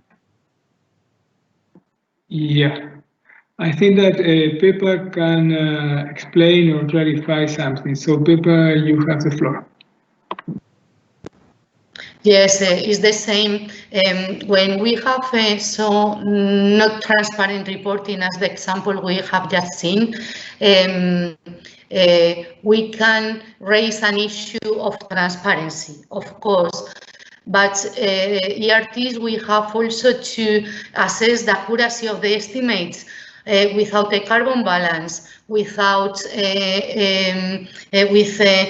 without a proper allocation of emissions, and without with the transparent reporting, we don't have any way to check the accuracy of the estimates. The only way is to use the default, the Tier 1 methods of the IPCC guidelines, using the production, in this case, the production data of iron and steel, and multiply it by the default emission factors, and then check all together, all emissions together from energy and IPPU, if they are within the range expected from the methods provided in the guidelines. That's the reason of including this check. Is the only way in these specific cases to check, to assess accuracy. Glenn, who is an expert on this field, asked for the floor, so I'm happy to hear what he has to say to us. Please, you have the floor, Glenn. That's a very bold statement, Dario. Sorry, I'm not sure I want to talk now. I wasn't really responding to what's just been said. I just disagree with the third bullet point. I don't see why we would say that if a party is using a carbon balance as their method and they're not presenting it and it's not transparent, therefore, why would we only encourage the party to provide it, even if it's accurate? Surely to improve the transparency, all parties should be encouraged to move down the road of, if that's the method you're using, you should present the carbon balance, the inputs, the outputs. Why would that be any different to what we've just been talking about in the previous item around using a complex method, that you should transparently present the data inputs, the assumptions, the data outputs? So I don't agree with the third bullet point here. And I agree with Newton around the uncertainty range issues that keep coming up. That's it. Marcelo asked for the floor. So Marcelo, you have the floor. Yes, thanks. Yeah, on this issue that we have to check accuracy, and by doing that, we can then apply tier 1 and check if the results are within the uncertainty range. I'm not 100% sure that this is a way to check accuracy. Maybe I'm missing something, but I don't know where these are coming from. It could be for a way, but I don't recall that this is something that is in the guidelines or in any reference. So if somebody can explain, I mean, where this is coming from, it's quite not, at least for me, it's not maybe the best way to do it, but maybe I'm missing something here. Thank you. Pepa, can you clarify this question by Marcelo, please? Pepa, you have the floor. Yes. What I am going to answer also to Glenn. When a long time ago, we had the same problem when we were applying the 96 guidelines. We had the same problem with this issue because in the iron and steel industry, in the integrated companies, we have the use of coke and other fuels as feedstock, as reductant, and also as energy source. So emissions have to be reported in the category responsible for them, and the only way to cross-check that the allocation, that there is no double counting on or omission, is using carbon balance. So it was decided long time ago in a lead reviewers meeting, but I should check which one, but I remember it was long time ago that the parties should provide the carbon balance in the NIR as an annex, for instance, just to improve transparency for the ERT to be able to check for this particular category that there is not a double counting or omission of emissions.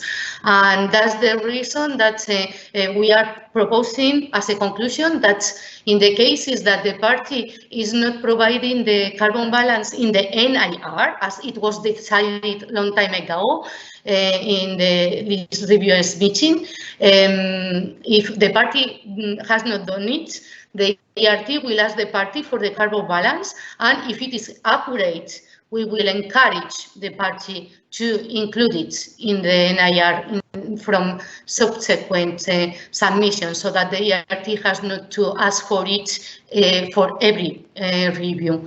I don't know if I answer to your concerns about it.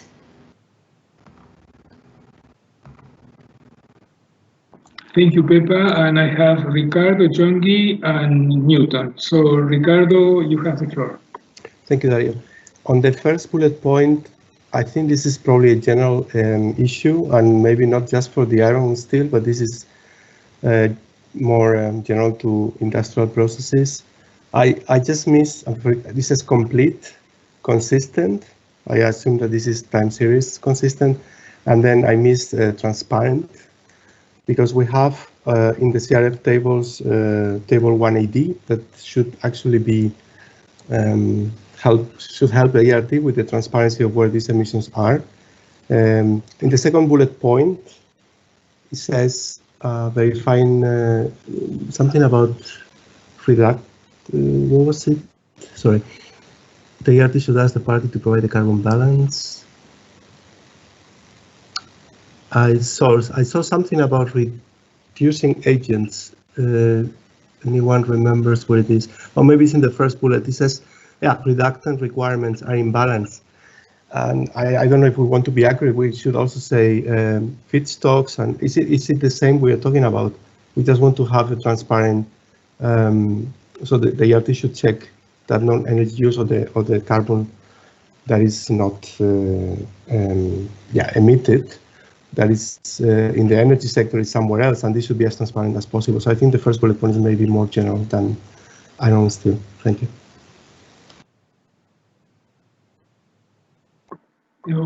Okay, we will move to Jongi. Jongi, you have the floor.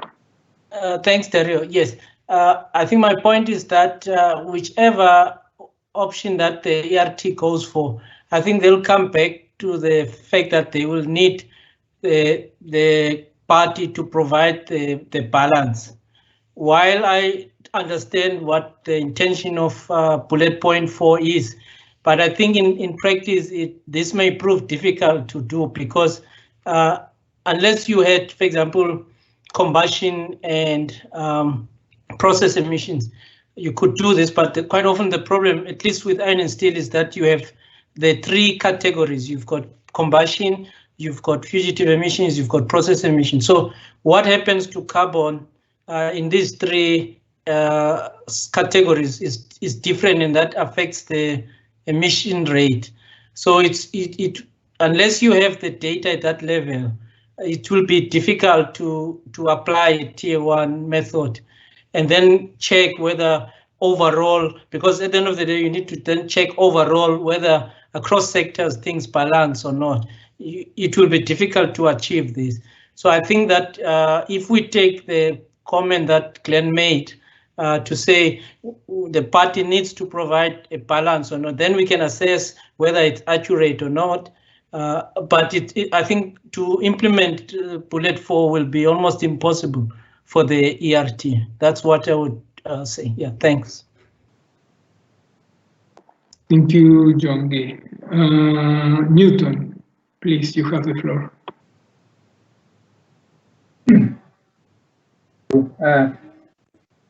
I agree with Glenn and Wolf. The thing here is that we are trying to give guidance to ERT, and we should be very clear, because it's not, and that's a general remark. Our conclusions will not really be quite helpful, because the ERT will not. They have to. I think that well, as I think paragraph bullet 4 is I agree, it's very difficult to really apply and have really an assessment on that. But as I see everything, I think that's quite general, because we say if the balance is accurate and if the balance is not accurate. The thing is how I will be certain that it's accurate or not. We can live. I can live with that, but it's very loose in the sense that it's. I think that what's important here is that we should recommend that the carbon balance would be in the report to improve transparency. We should, if this is not there, the ERT should ask carbon balance during the review to have more information. What's important is to demonstrate there is no double content of or omission of emission. So if the ERT is not sure, and then it should need to have more transparency. But I don't think we are making the life of the ERT easy. But well, I think that we can say that if the carbon is not accurate or clear or not provided, the ERT should recommend, and we should delete this mention to the ERT. But I don't think in general we are making very useful guidance, but let's see. Thank you. Thank you, Newton. Glenn, do you ask for the floor or you forgot to? Okay. No, I was just going to go back to Pepper and say that what she outlined about if there's some pre-existing issue from an old lead reviewers meeting that where we've already said that we recommend it, then I don't see why we've got this comment that we would encourage it. As Jongi said, as Newton's just reiterated, I think if there's this is almost certainly going to be a key category. If somebody's got an integrated steelworks, it's very unlikely not to be. If it's not transparent, we should be recommending that they provide a carbon balance in the next cycle. Whether there's scope for, I don't know why we'd make a special case of this, but whether we'd identify, to flag this as something that a future in-country review team should look at, I don't know, but that would be something that perhaps we could note to ourselves, that it's useful to, if there have been transparency issues in previous reviews, and you're going to do an in-country and they've got an integrated steelworks, or they use a carbon balance, that should be something that you prioritise. Maybe that's a point, but we seem to be picking on this source. I don't think that's any different from a lot of other any other tier 3 methods. So I still think the third bullet point doesn't live here, and I agree with Jongi that implementing a tier 1, if you don't have the resolution of the activity data going in, which you may well not do, then how are you going to do it? Okay.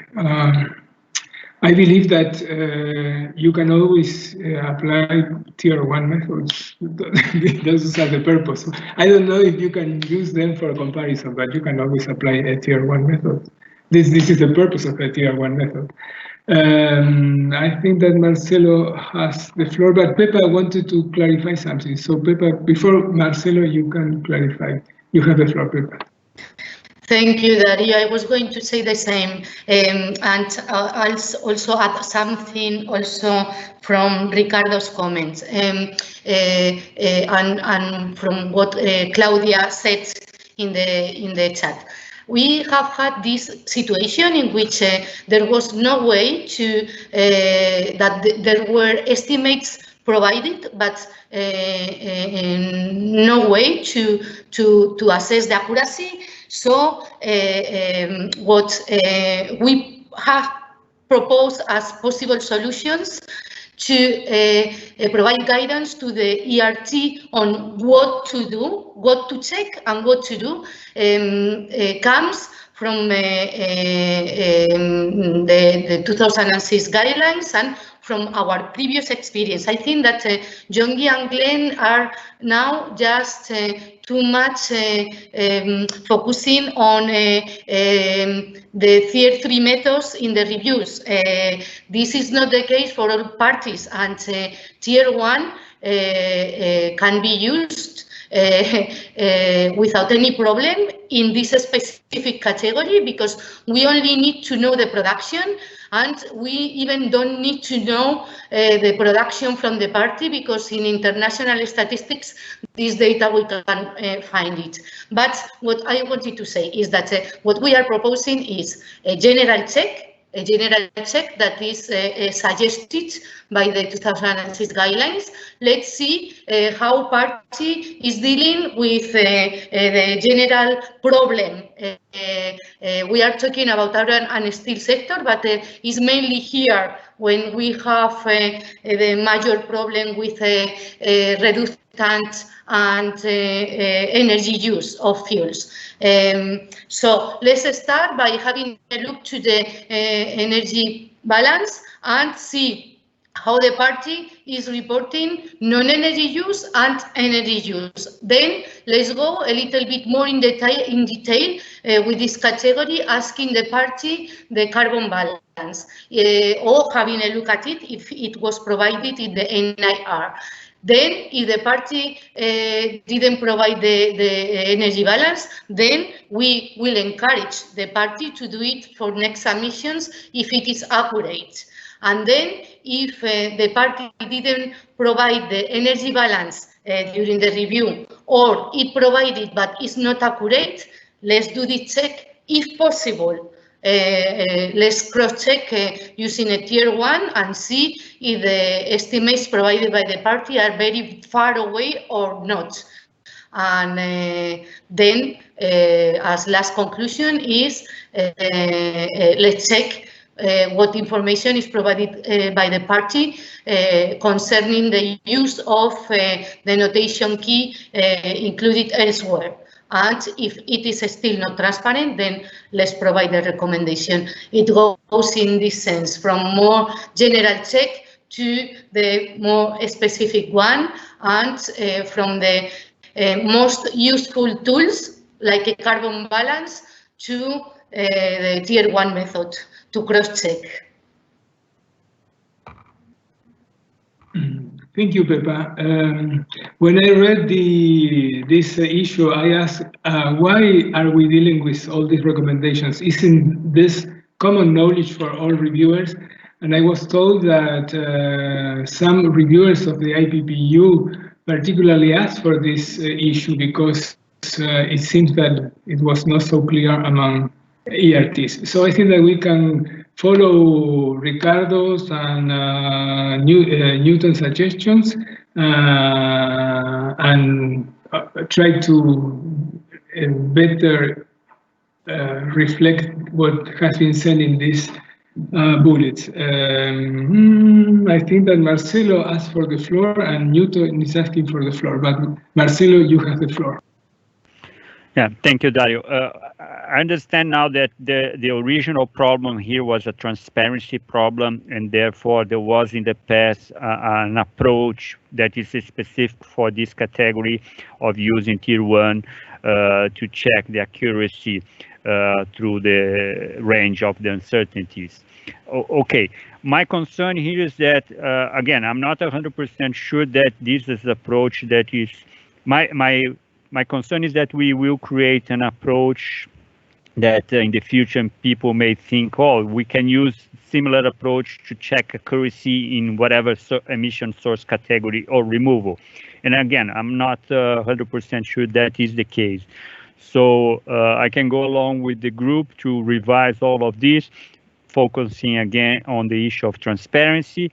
And if there is a consensus to keep this tier 1 uncertainty range as a check for the uncertainty for this particular category, because it makes sense.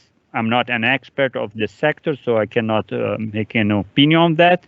I just want to make sure that we are not creating something that goes beyond or to be used in other emission sources categories and removal, because as far as I can understand, doesn't make sense to everywhere. Thank you. Thank you, Marcelo. And we are 5 minutes beyond the allotted time, so we can park this issue that is it seems to be a very passionate issue for many of us. And I can assure Newton that we will delete all reference to uncertainty, but we park this issue. We can revisit it if we have enough time. Or otherwise we'll drop the issue from the conclusions, and we'll move to issue number 5. So Pepa, you have the floor. Thank you, Dario. This issue is appeared in the 2019 review cycle many times. And is that when lead reviewers, review officers, or the QA officers were reading the draft review reports, there were cases that were potential underestimations, possible underestimations, so potential problems of transparency that were not included in the Saturday paper. So this issue is to conclude on how to avoid this situation in which when we realize that there were potential problems, in particular related to transparency, because here many ERTs didn't consider them as a potential, as an issue, as a potential problem. How to avoid to have this situation that the ERTs discuss with the party potential problems and include them in the Saturday paper before the end of the review week. Here, there was only a comment saying that everything should be included in the Saturday paper. I think this was a misunderstanding, because the issue is not about what we should include in the Saturday paper, is to ensure that problems of transparency are identified as such, and that they are raised at the beginning, identified before the review week or at the beginning of the review week, and dealt with during the review week. Thank you. The floor is yours. Thank you, Pepa. There are three main points here. In the other session, we didn't have much problems here. The first one is on the timely identification of potential transparency issues. The second one is mostly operational, about the role of lead reviewers and review officers. And the third one is about including a transparency problem in the Saturday paper if the RT cannot understand if there is an underestimation or not. So the floor is open for your comments, questions, concerns.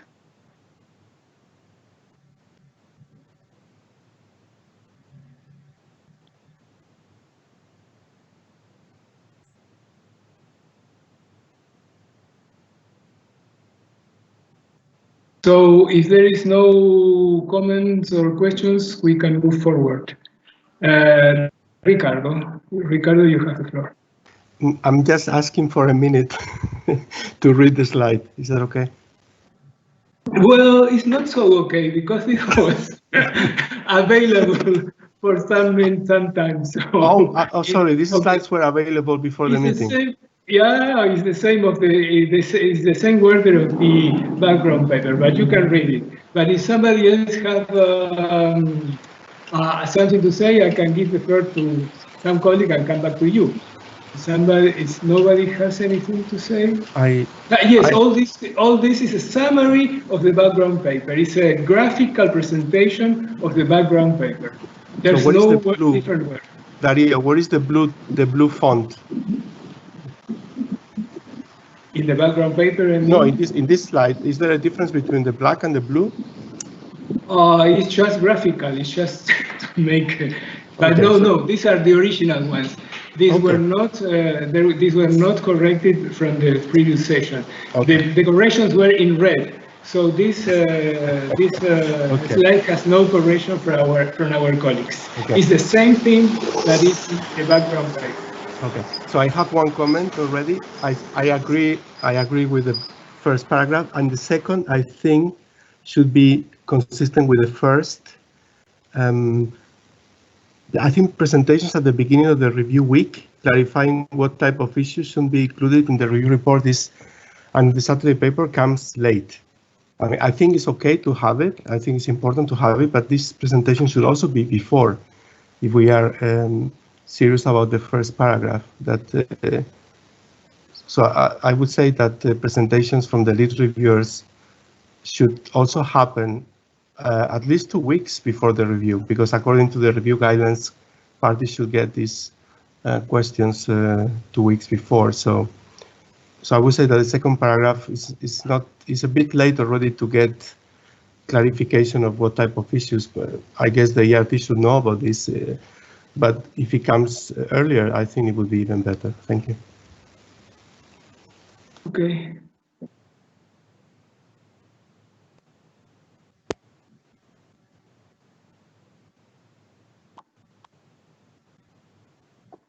Is there any other concern?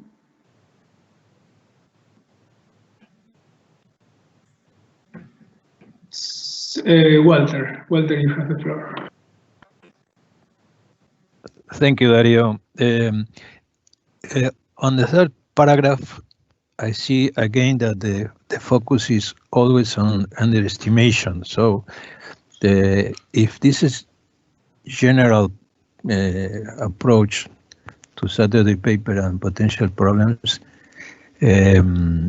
we should not forget about removals. This is my concern. Thank you. Okay, I think that we will overestimation of removals. Yeah, we will take on board the suggestion by Ricardo put in earlier and then include removals in the third one. That makes everybody happier. It seems that everybody's happy. So I think that we can take a 5 minutes break and come back.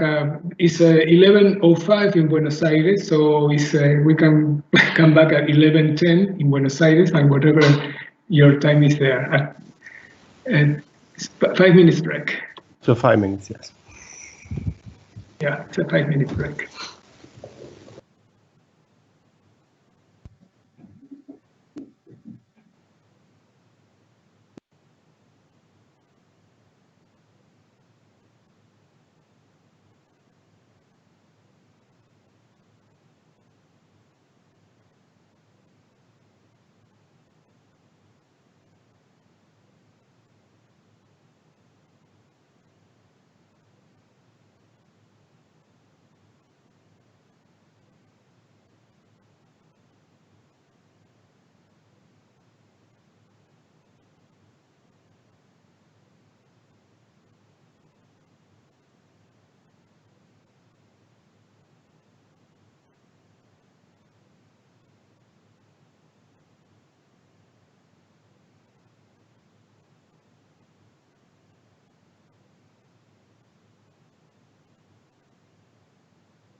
Okay, welcome back to the discussion session, and I will give the floor to Pepa to present issue number 6.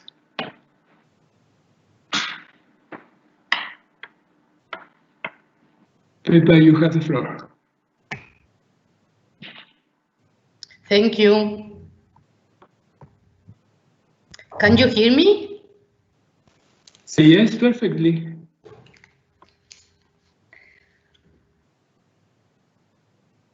Okay, next issue is about the insignificance criteria that has been included in the Unfccc reporting guidelines. We have had some cases in which this criteria has been applied for specific years of the time series or for a source inside a category. For instance, for a fuel in a category in which several kind of fuels are consumed, or in manure management when we have different species of livestock. This has happened. In addition, the reporting guidelines say that once we have provided an estimate, we have to continue providing it in the GHG inventory, even if in the future it is below the insignificance thresholds. And we have had also the case in which a party or several parties suddenly change value for an NE. So this issue is to conclude on what to do in these cases. There is just a comment, a misunderstanding, a comment saying that if the NE is above the thresholds, then we should present the potential problem in the Saturday paper, and if it is below the thresholds, we should take this an issue of transparency. What we are talking here is about the scope of the insignificant criteria for a single year, for individual sources inside a category, what a category means in a context of the insignificance criteria. So now the floor is yours. Thank you. Thank you, Pepa. Well, as Pepa said, we have 2 points of consideration here: the reporting of for the whole time series and the reporting at the level category level.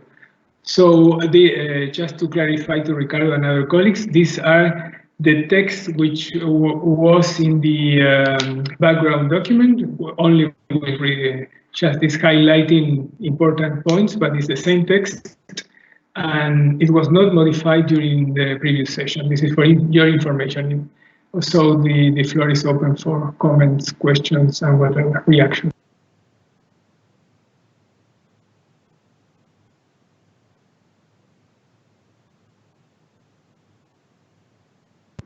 Newton, you have the floor.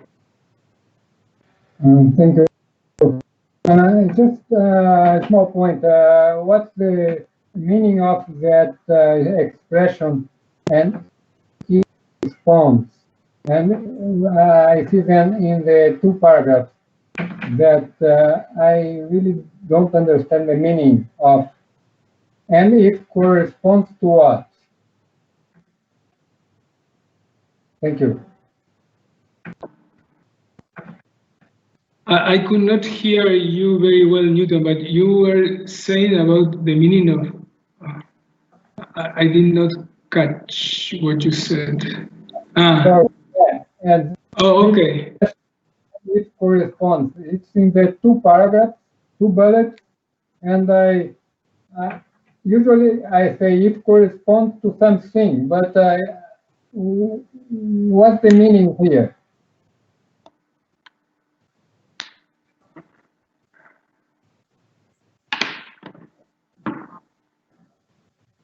Okay, we can delete that.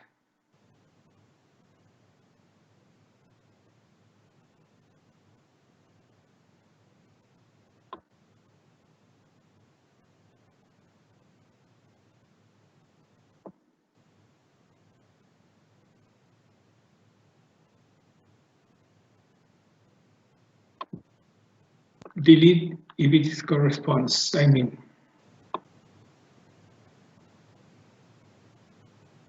Okay, I see no hands raised, so I think that we, Ricardo, have you read the, Yes, the slide already? Okay, good. Go ahead and try to be brief because we do not have 20 minutes left for each issue now. So I will please ask you to be brief. Okay, can you go back? Yeah. So there was no, can you clarify, was there any discussion on the second bullet point? Because I don't understand if a party demonstrates that estimates fall under the insignificance threshold, the ERT should still identify this as an issue of completeness. Because it's at the category level. The issue was that if the party identified the issue at a subcategory level or at a source level or whatever. So this is to clarify that the issue should apply, the threshold applies to the category level. And there is a footnote in the decision. So it's consistent with paragraph 33B. That's fine. That makes you happy. Okay. Thank you. Good. So I think now we can move to issue number 7. Pepa, you have the floor. Yes. Thank you. This issue is very common, and we have 3 different things in here to conclude on. The first one is that some ERTs, when some parties have reported the volatile organic compounds in a category 2D3, other solvents, then the ERT recommended the party to estimate the indirect CO2 emissions when this is not a mandatory requirement.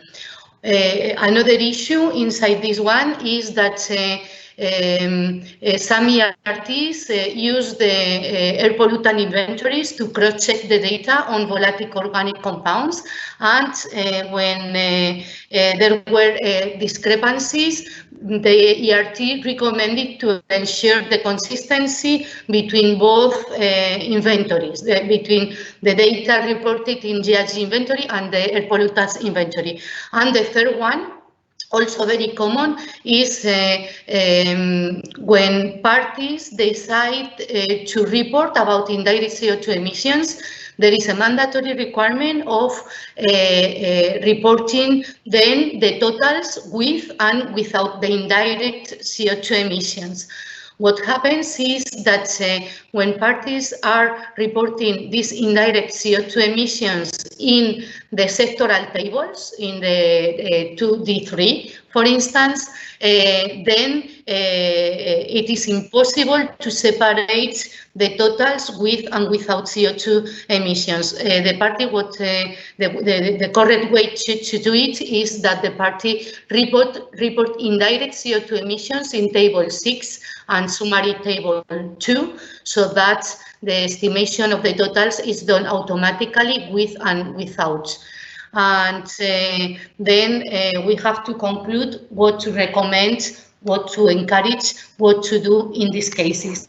There is only a comment about this, and was a question, what about the indirect CO2 emissions associated with methane oxidation and the use of the global warming potentials, but it's not about the issue we are dealing with. So just for information. Thank you. The floor is yours now. Thank you, Pepa. We have the possible conclusions here on how to assess indirect emissions when they are estimated and reported by the party, whether cross-checking the non-methane volatile organic compounds with the air pollutant inventories, and checking the correct reporting by the party in the CRF tables, if corresponds, and in the summary 2 table. This issue concerns only NMVOCs. Okay, so the floor is open, and Newton is, you have the floor. Sorry, I'm not asking for the floor. Okay, sorry. You are asking for the floor?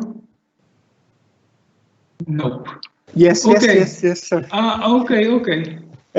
if you give me, I actually read it, so it's I have some comments on the first paragraph. I just want to ask. I mean, I think there is a difference between a non-mandatory reporting and a mandatory use of the 2006 IPCC guidelines if reported. So I'm not really sure that, for example, just imagine that the CRF6 table is completely wrong. It doesn't make sense. Are we just going along with an encouragement to the party to correct it? Because as far as I understand, indirect CO2 emissions have been included in the assigned amount. So I'm not convinced that it should be an encouragement when we know that the data that is being reported, even though it's not mandatory, is wrong. So that's my first question. And then the second bullet is on the ERT may cross-check. I am fine with the may. I just think we are creating a lot of work for ourselves, focusing on these small sources. So I think that I leave it to that. Thank you. Okay, I got the message that you are trying to save us from a lot of work or overworking. Regarding the encouragement, Pepa, do you have some? Do you want to clarify on this? Yes, please. Reporting indirect CO2 emissions is not a mandatory requirement, it's a may requirement.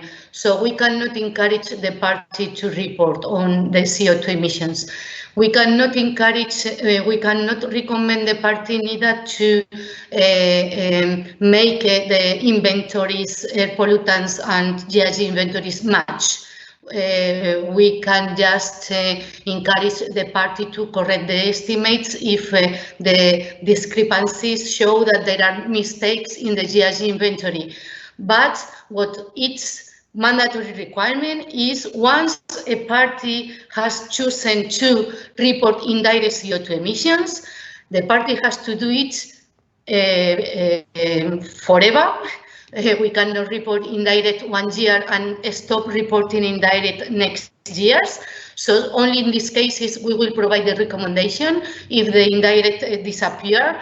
And when the party has chosen to report indirect, then what is mandatory, what is a shall requirement, is to report the totals, the national totals, with and without the indirect CO2 emissions. And then we added a recommendation on reporting on table 6, just because if we don't do it in table 6 and we do it in the sectoral, then it's impossible to meet the shall requirement of reporting the totals with and without. That's the explanation. Thank you, Pepa. I think that your clarification is like, this is also like a summary of the reporting guidelines, and just checking that everything is reported where it goes. So Ricardo, you want the floor again? Yeah. Okay. Just a rhetoric question, a question. So if we as reviewers see that the CRF6 table is completely wrong, and the national total, including CO2, indirect CO2, if reported, is, let's say, 2 times as big as it should be, or 2 times even the national total, are we okay with this?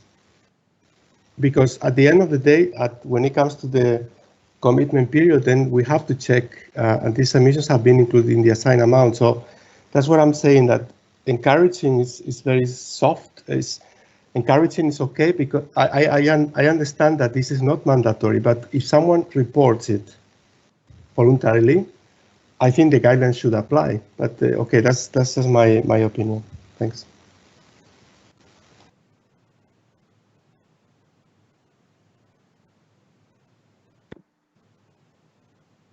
Yeah, I don't see anything against what you say in the text, but maybe Pepa, you want to clarify, because I don't see that we are not doing what.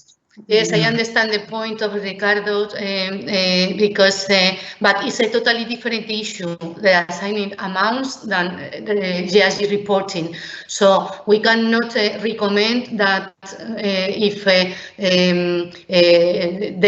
there is not a mandatory requirement of reporting on indirect CO2 in the GHG inventories.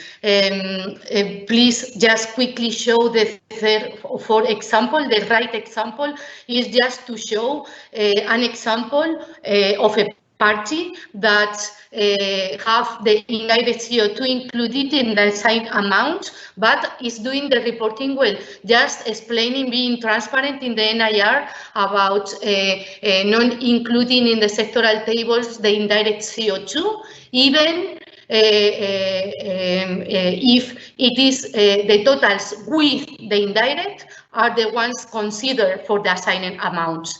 These are different things. The party is reporting correctly in table 6 separately the indirect emissions and the totals without, even if the assigned amount takes into account indirect CO2.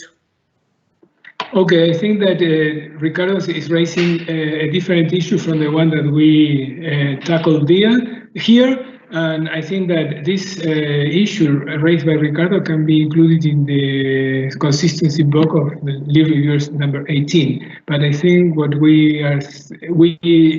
that is said here is what we address the problem that we have. So I think that we can move on. Let's move to number 8, please.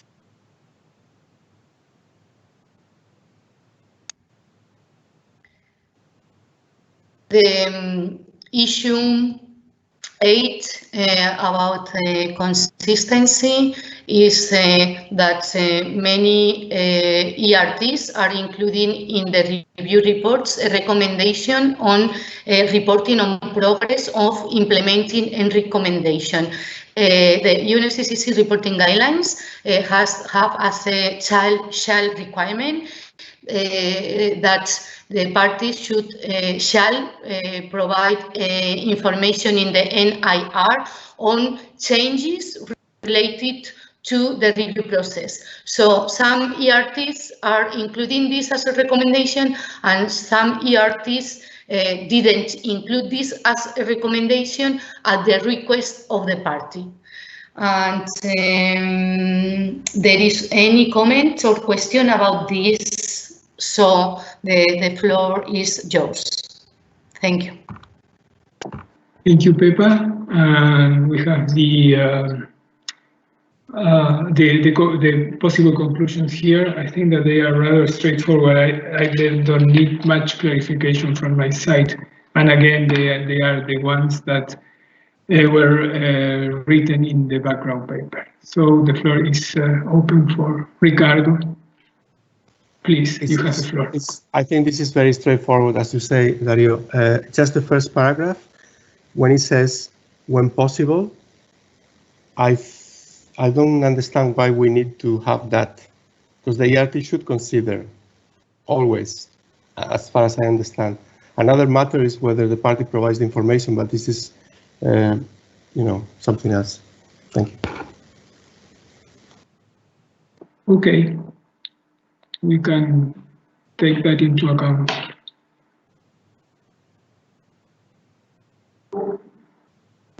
I see no raised hands, so I think that we can move to the last one. Pepa?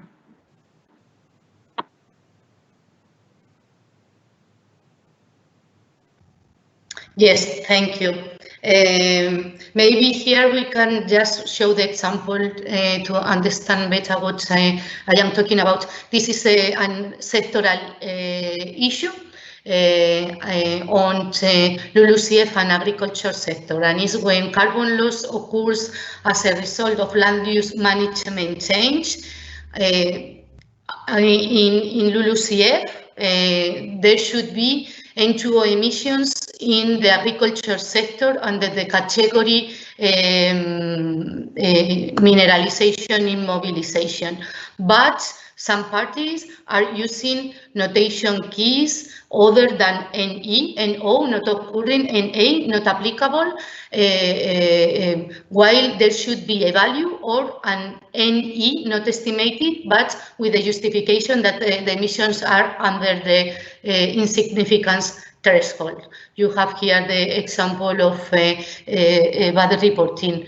So here there were no comments, no questions. The floor is yours.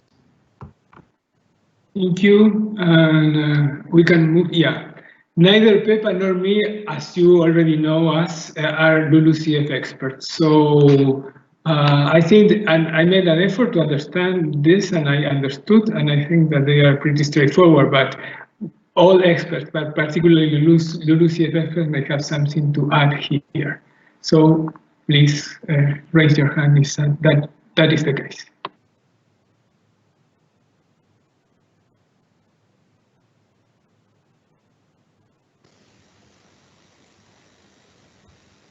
It seems that everybody's happy, so good. So we can go back to the parked issues. We will revisit firstly number 4, because to be honest with you, being an energy expert and a chemical engineer, I don't see that it's so difficult. So I think we can solve it quickly and then go back to the first one. So the conclusions of number 4. I will promise Newton that we will delete the part of uncertainty, so that will solve some concerns. I also can say to Ricardo that we will take into account his comments on the first bullet. And then I think that we have this issue basically of what to do with the carbon balance. The carbon balance has been asked for many times and is common practice to ask it, but not all parties provide it. And well, let's see if we can, if somebody has something to add to positive and constructive to improve these conclusions. Newton, you have the floor. Thank you. Just a suggestion to be straightforward. I think that in the 4th paragraph, we should, well, it will appear in front of me. I can see it. Oh, now. We can delete in the first line after the ERT should, if possible. The ERT, we can delete from the ERT should until the ERT will. We can leave only the will identify this as an issue. So we from beginning at the ERT should in the first line until tier 1 in the last line.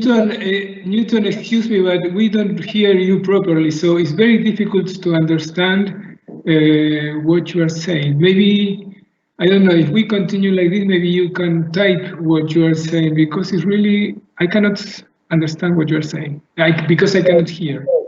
Okay, I will type. The 4th okay, thank you very much. Yeah, because that it will be much helpful.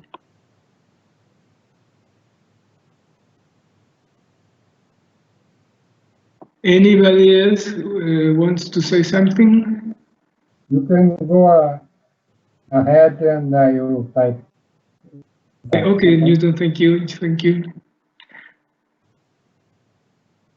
So, so if everybody else is silent, I think that we can either we go back to 1 and wait for Newton's typing. So can we go back to issue number 1?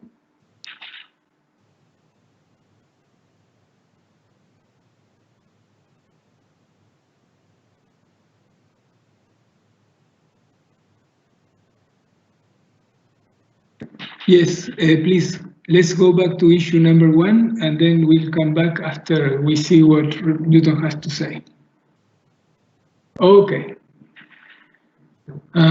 So we have reached pretty much an agreement here, but I would like to revisit it just to make sure that everybody is happy and I understood everything. So if I recall, there is the suggestion by Marcelo, first one, that is taken to put a chapeau about the nature of the standby, how the 2019 refinement stands. The suggestion by Telma to divide the brackets, and the suggestion by Marcelo to move the third bullet to the second one because it provides a general framework for what is being said. And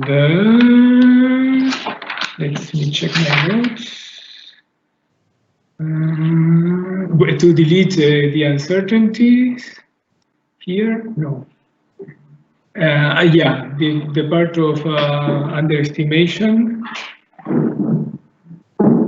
and to include removals, also a suggestion by Walter. I think that's it. If Pepa or Javier can help me if I forgot anything, but I think that all these were the main points that our colleagues raised and we took into consideration. Pepa, do you have anything to add? Just add that Marcelo proposed to move the third bullet. I got it. That okay, one. Yeah. Okay. Yeah. Okay. If I forgot to include anything, or you are against, or you are not comfortable with it, just raise your hand and we can consider your views. Ricardo, please.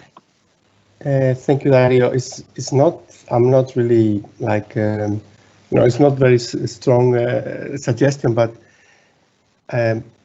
since this is guidance for the ERTs, I mean, of course, everyone knows that the 2019 refinement has not been adopted, so that's okay. But everyone also knows that countries should use higher tier methods for reporting key categories.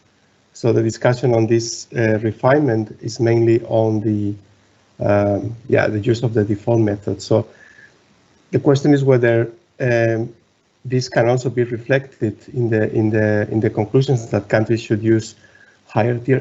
I know this is in the guidelines, but so, I mean it's just a suggestion. So I'm fine either way. Thank you. My personal view is that we have not limited this entire conclusions to the use of tier 1 methods, but to use any kind of methods that are being included in the 2019 guidelines. But okay. that's my understanding. There is no mention to tier 1 methods here. That's fine. So you're talking about the decision trees in general, yes. Thank you. That's fine. Thank you. Okay. I'm glad you're happy. Newton, you have the floor. Thank you. I would like to know what I have a concern about in the second bullet about this request to the party to provide an estimation. I don't think we should, as the ask the party during the review for the party to submit, to provide this estimation. Either we calculate, we do this estimation ourselves, or we don't. But I don't know how to operationalize this request to the party to provide anything. Well, we can ask for information, but we can't ask the party to provide this using default method. I think here either we say to the it itself, or we don't ask. Thank you. Thank you, Newton. We can ask this during the preliminary questions to the party, but maybe we can soften the language. The issue is to make a comparison between both estimates, and of course the ERT can do it also. But Ricardo will say that will be too much work for the ERT. So there is a need to make a comparative assessment, or there will be not. There is not a need, but it will be practical to make a comparative assessment between the 2019 guidelines and the 2006 guidelines. I think that is a matter of. The idea is there. The party providing a new estimate within another guidelines, and how does it reflect with the 2006 guidelines?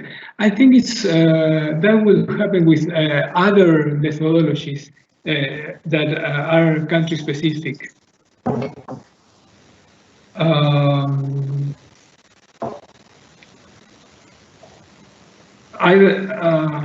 I think that there is a question of how do we get that information.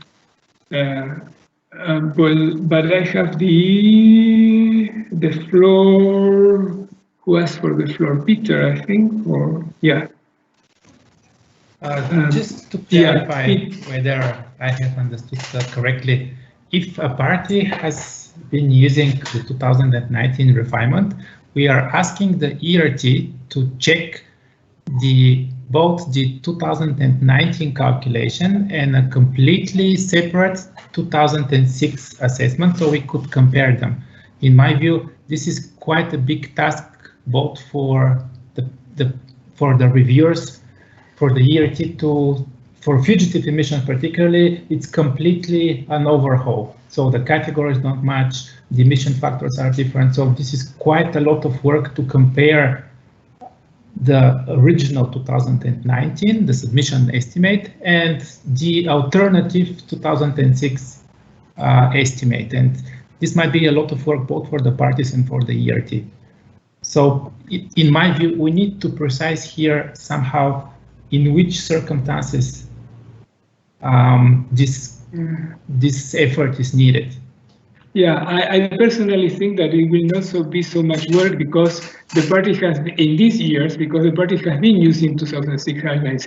And if they move to 2019, they have to recalculate. And if they have recalculations, they have compared the results. So I think that we are looking for accuracy and the results. We are not dividing everything, but I think that Javier can provide us with some clarification on this.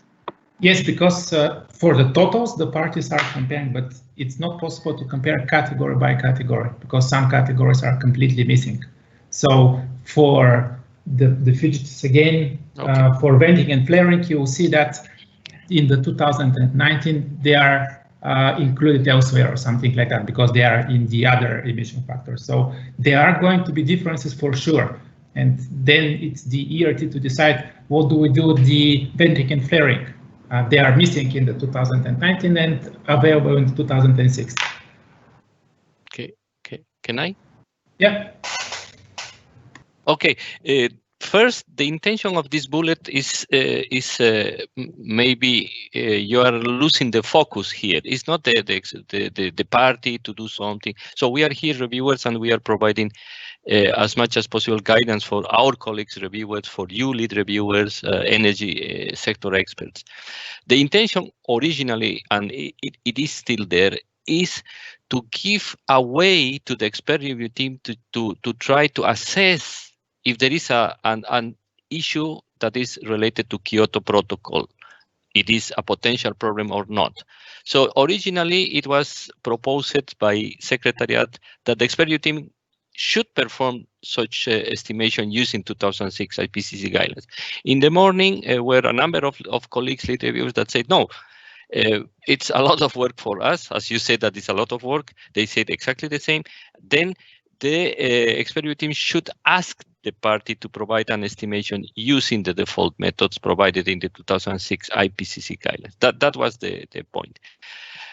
Because there is no other way to judge if the new estimates or the estimates made using the 2019 refinement are accurate, and in particular, if there is an underestimation of emissions or overestimation of removals. So that was the intention, because it's a need. It happens in 2019 review cycle already. The teams were, at least one team was completely puzzled what to do in this case, how we will check. You were in that centralized review, Peter, and you know to what I am referring to. Mm-hmm. And that was a real need, and we noticed that lead reviewers should provide some type of guidance, especially how to assess if there is a problem that will trigger a potential problem for a Saturday paper. And then the only way is to make this famous comparison with 2006 IPCC guidelines. This is let's say the first step. Of course, the party will have 6 weeks, and then you recommend what to do, if not possible to demonstrate that these are more accurate and there is no underestimation, etc., etc., etc. So the party will have anyway an opportunity to provide more information, but the trigger was very difficult for the expert review team to find how to. Because otherwise will be a complete lack of transparency. Then the team will say, oh, we don't understand if there is an underestimation, overestimation, we have to include in the Saturday paper. So more or less goes to the other issue that you already agreed. So that's very particular. In the case of natural gas and oil activities, as you said, now the emission factors are not divided. This is a tier 1, so it's not a higher tier. So a tier 1 is easier to make because information on production, natural gas, production of oil, it's available in the International Energy Agency. So the expert review team would be able to do in this particular case of natural gas and oil activities. Of course, could be other cases, other categories which will be more difficult. That was the reason that also your colleagues in the morning said, okay, let's request the party to provide this particular information that will allow us to judge, to assess if there is a potential problem, besides the accuracy if it's identified. So more or less, this is what I wanted to clarify. Thank you, Dario.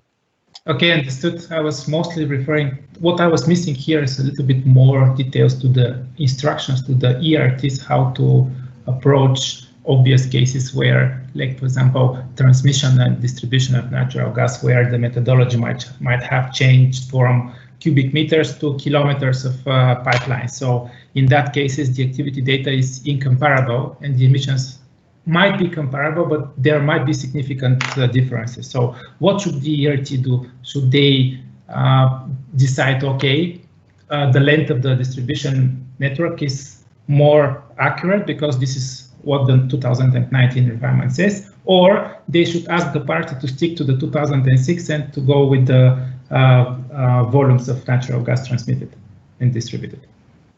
In that particular case, I was somehow missing additional instructions to the ERT how to proceed.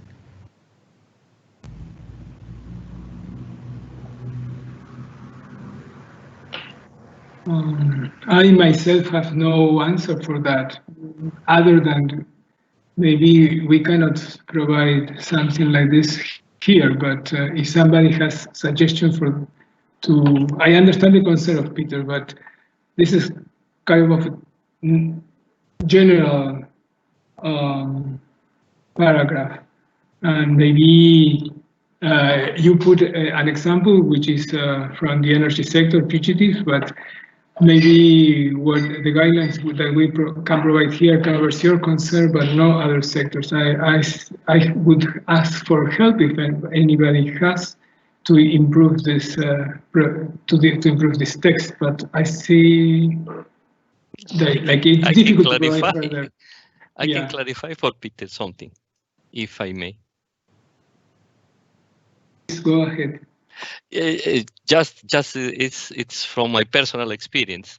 So I was attending the 2006 IPCC guidelines energy sector discussions, and the issue precisely was regarding the particular issue you mentioned about the length and of the pipelines or making based on production. Oh, let's say the difficulties of some parties that were participating in getting activity data that is related to the emission factor as it was in the good practice guidance. So what pragmatically approach was taken by lead authors is just to convert making correlations, the emission factors based on length of pipelines into emission factors based on production. So there was just a correlation of few parties that were available, and then suddenly, oops, we have emission factors based on production of something. So that was the approach, and that's something that is a very pragmatic approach and very, I would say, useful, but not necessarily accurate. So that's the reason that we have this type of emission factors in the 2006 IPCC guidelines. Now, probably I was not attending the energy sector discussions for the 2019 refinement. Probably the lead authors found, and Dario knows very well because he's one of them, found that changing some emission factors to other type of activity data is much more useful. Then we came back to, for example, number of wells for exploration or pipelines length for calculation of this type of emissions. So sometimes our colleague lead authors in the IPCC are very pragmatic. They would like to really provide at least the less difficult way of calculating something because the IPCC guidelines are for all parties. 2006, 2019 refinement are for all parties, and they are looking for pragmatical approaches and solutions. And I think this is what is in the basis of Tier 1. I hope this helps and makes a bit more clearer. But the issue here is what the expert review teams should do in such cases. When somebody, precisely. Yeah, okay. Then thank you very much, and sorry for extending this. Okay, I think that Ricardo has the floor. Yeah, it's about the second bullet, so the bracketing test. So if the method is available in the 2006 guidelines, so countries should use the 2006 guidelines. And if they use the 2019 refined, I think it's clear that the countries have to justify on a case-by-case basis that it also fits better their national circumstances, like any other scientific reference. I have two questions on this. First of all, I don't know if the ERT should or request the party. I honestly don't know, or is in some circumstances the ERT should or the ERT may in all circumstances. That's clear. But the second, what it says here, if to compare them with the estimates provided by the party if an accuracy issue is identified. But then in the next sentence, recommend the party to document and justify the methods, blah, blah, are only, and then we delete accuracy. So we first say that only if inaccuracy issues is identified, but then we delete accuracies. I don't know. I suppose that some parties using the 2019 refinement is not just for completeness, okay, hydrogen production, fine, but also to improve accuracy. So my question is, why then accuracy deleted here? Thank you.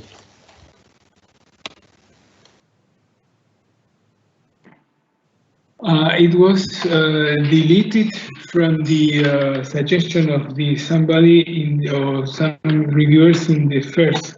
But really, at this point in time, I cannot recall. So maybe Pepa or Javier can help me why we delete that. Do you recall that, Pepa? Yes, yes. What happened is that we changed underestimation by accuracy issue. So we have already identified the accuracy issue and how the party is going to demonstrate that they have improved accuracy if we have identified an accuracy issue. So we asked them to demonstrate that they use the refinement to improve completeness or time series consistency. That was difficult. Okay, so that excludes that countries can use the refinement even if they justify it to improve accuracy. Is that how I understand it?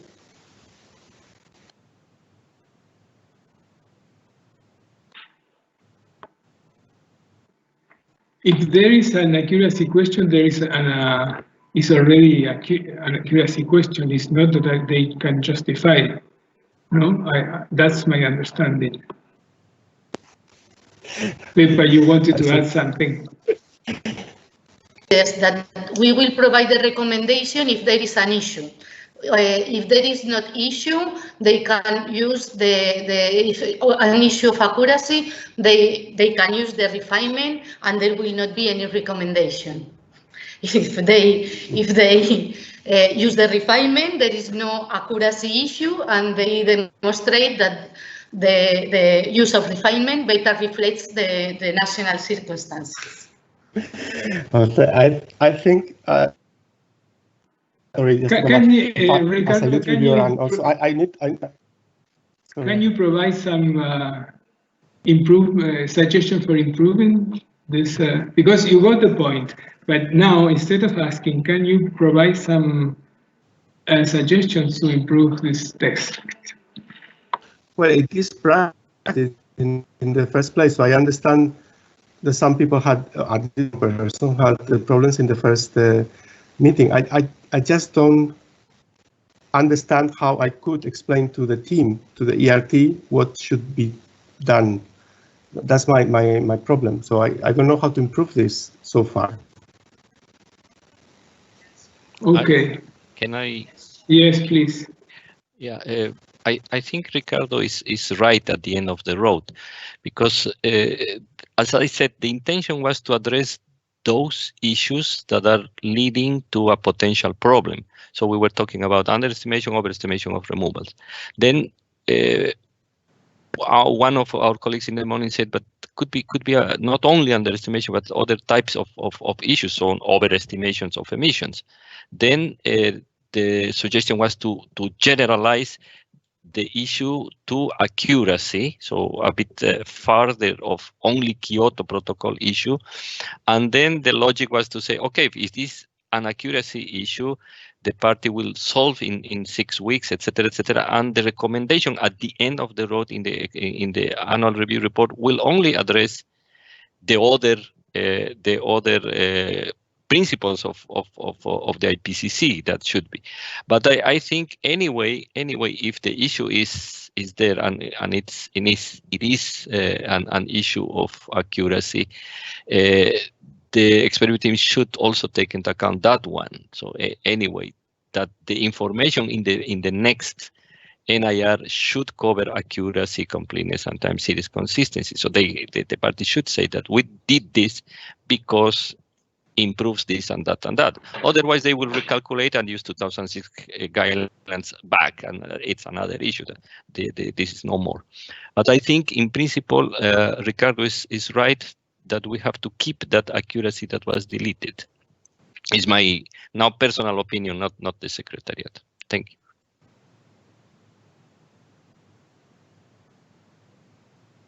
Thank you, Javier.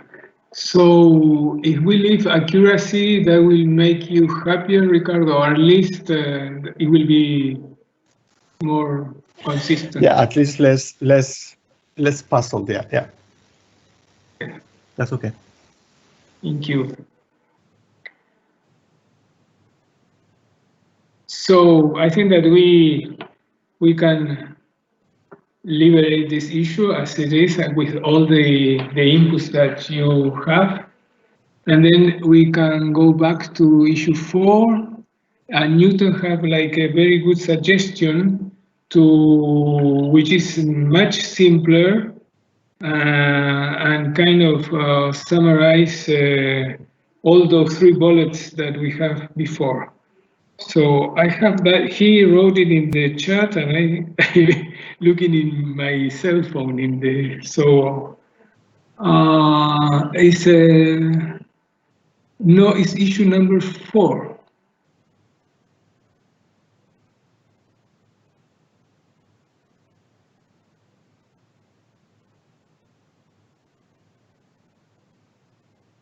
Yeah, the conclusions. What Newton suggests is if the carbon balance is not accurate or clear or not provided, the ERT will identify this as an issue and should recommend whatever from the iron and steel industry. So he is kind of merging these 3 bullets into one less conflicting one, I think. Yes, Newton, you have the floor. Thank you. I just deleted the middle part of bullet 4. So it's less clear in the sense that we don't tell the ERT how to establish if the carbon balance is accurate. But we also don't say how the ERT has to do that in the previous bullet. But this bullet is only in relation to the carbon balance. So I think it's more straightforward. Yeah, I mean, when I say the first is the bullets regarding the carbon balance, not the first one that is unrelated to the carbon balance. That I think that you provided that text that is more straightforward to have an overall view of the issues regarding the carbon balance. Yes, I don't know how to be more specific. Yeah. Okay, Pepa, do you have any comments regarding this proposal? Yes, Dario, sorry, we were dealing with it in the chat, and Glenn had a very nice proposal for everybody. I am just clarifying that we are not using the correct language. We cannot, carbon balance and non-accurate carbon balance is not an issue, because what we have to assess are the accuracy of the estimates of the GHG inventory. Carbon balance is a tool that helps us to assess the accuracy, but it's not a mandatory requirement. So we cannot recommend the party to provide the carbon balance. We can only encourage the party, is what I was saying, that we remove from the test the fact that we checked the accuracy and there was underestimation, then there was an issue. And then now, without this text, we cannot conclude on that because it's not correct. We cannot recommend the party to provide the carbon balance or an accurate carbon balance or whatever. But please, Glenn, he was also proposing in the chat an alternative test, which could be, I think, everybody could be happy with it. Okay, can we see the text by Glenn? I've written it in the text. I can't in the chat. I can't copy it onto the screen that we're all watching. So somebody could do that. I'm being told that they will try to show your text, Glenn. Right, no worries. It does reflect the fact that I realise what Pepper's saying, that it's not the one method. Using a carbon balance is not the one way to present transparency. And I guess I was coming at it from the point of view often, it is the method. The carbon balance is the method that is deployed. So therefore, asking for transparency on it is a no-brainer. But in instances where they use a method and then they provide the carbon balance as a mechanism to provide the transparency on completeness and etc. Maybe this text covers it. It might be a bit repetitive with completeness, accuracy, and consistency, but.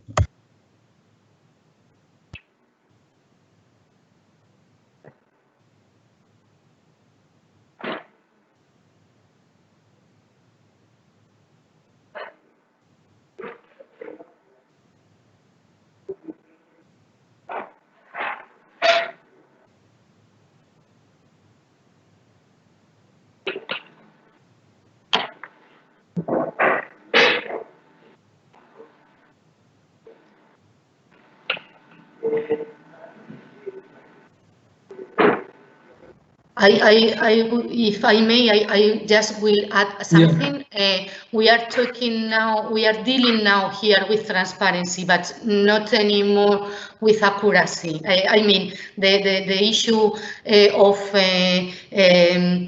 checking using default methods is not default. Tier 1 is not solved even with this conclusion, but we may conclude that we didn't conclude on any conclusion. So,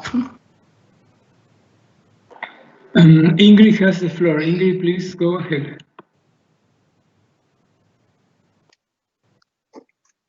Hi, everybody.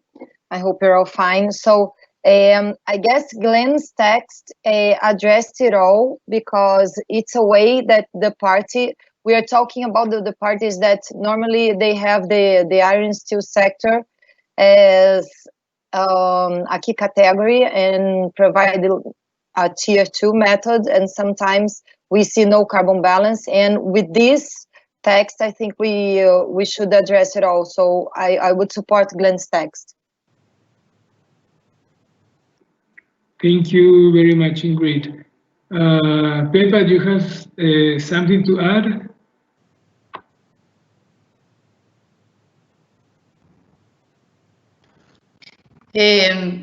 I would be happy if we could agree on ways to assess the accuracy,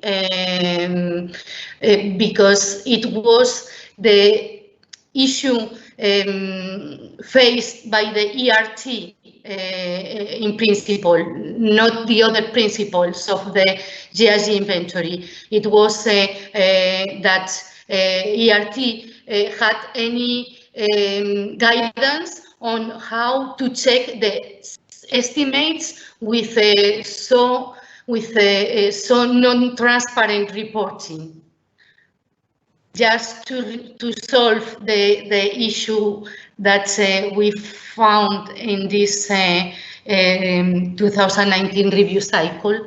If we could conclude on what ERT should check and do and conclude, it would be nice, but as I said before, we can conclude that we didn't conclude on anything. Okay, Glenn, you have the floor. Hi, I think with a bit of a change to the first sentence, it would be okay. I think if we just start the sentence at to enable the ERT to assess the completeness, ... all the way down to double counts, and then the ERT may ask the party to provide a carbon balance, and then you can lose the bit that is where the reporting of the emissions from the iron and steel industry are not transparent. That doesn't need to be there. You know, if you start with to enable the ERT to assess completeness, accuracy, and consistency, and transparency, if you like, then that covers it all, doesn't it? You just turn that sentence around and get rid of the first bit before the comma.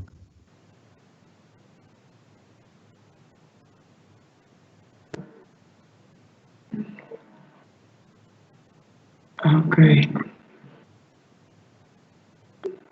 Okay.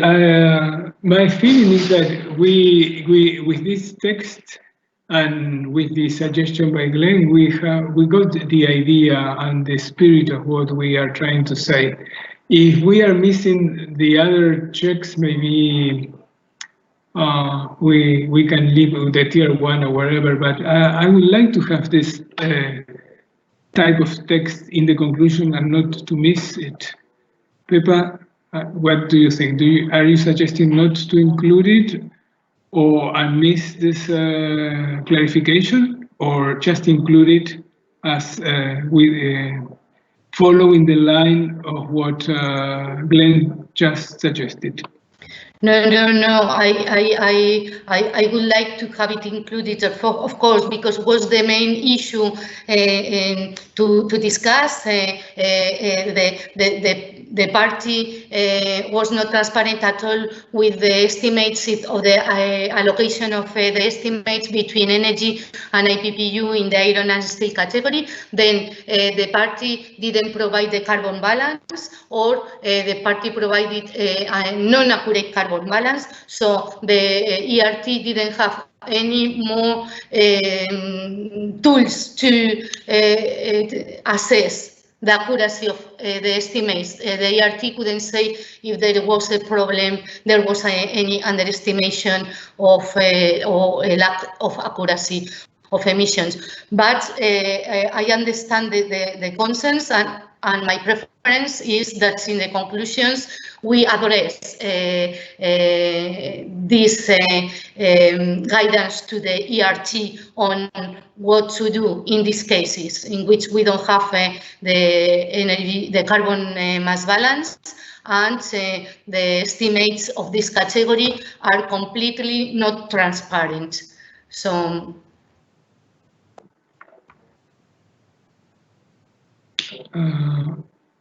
Okay, so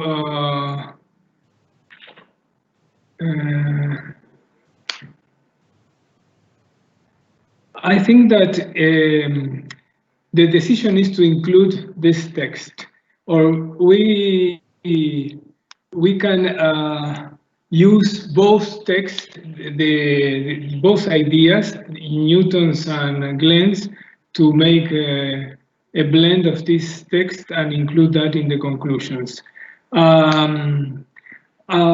It's already 15 minutes past the time, so I would like to, if you agree that we will include this as an item of the conclusion of iron and steel. And then the idea is that after this meeting, we will be working with the conclusions, and then they will be revised by Olia tomorrow morning in New Zealand, and then they will be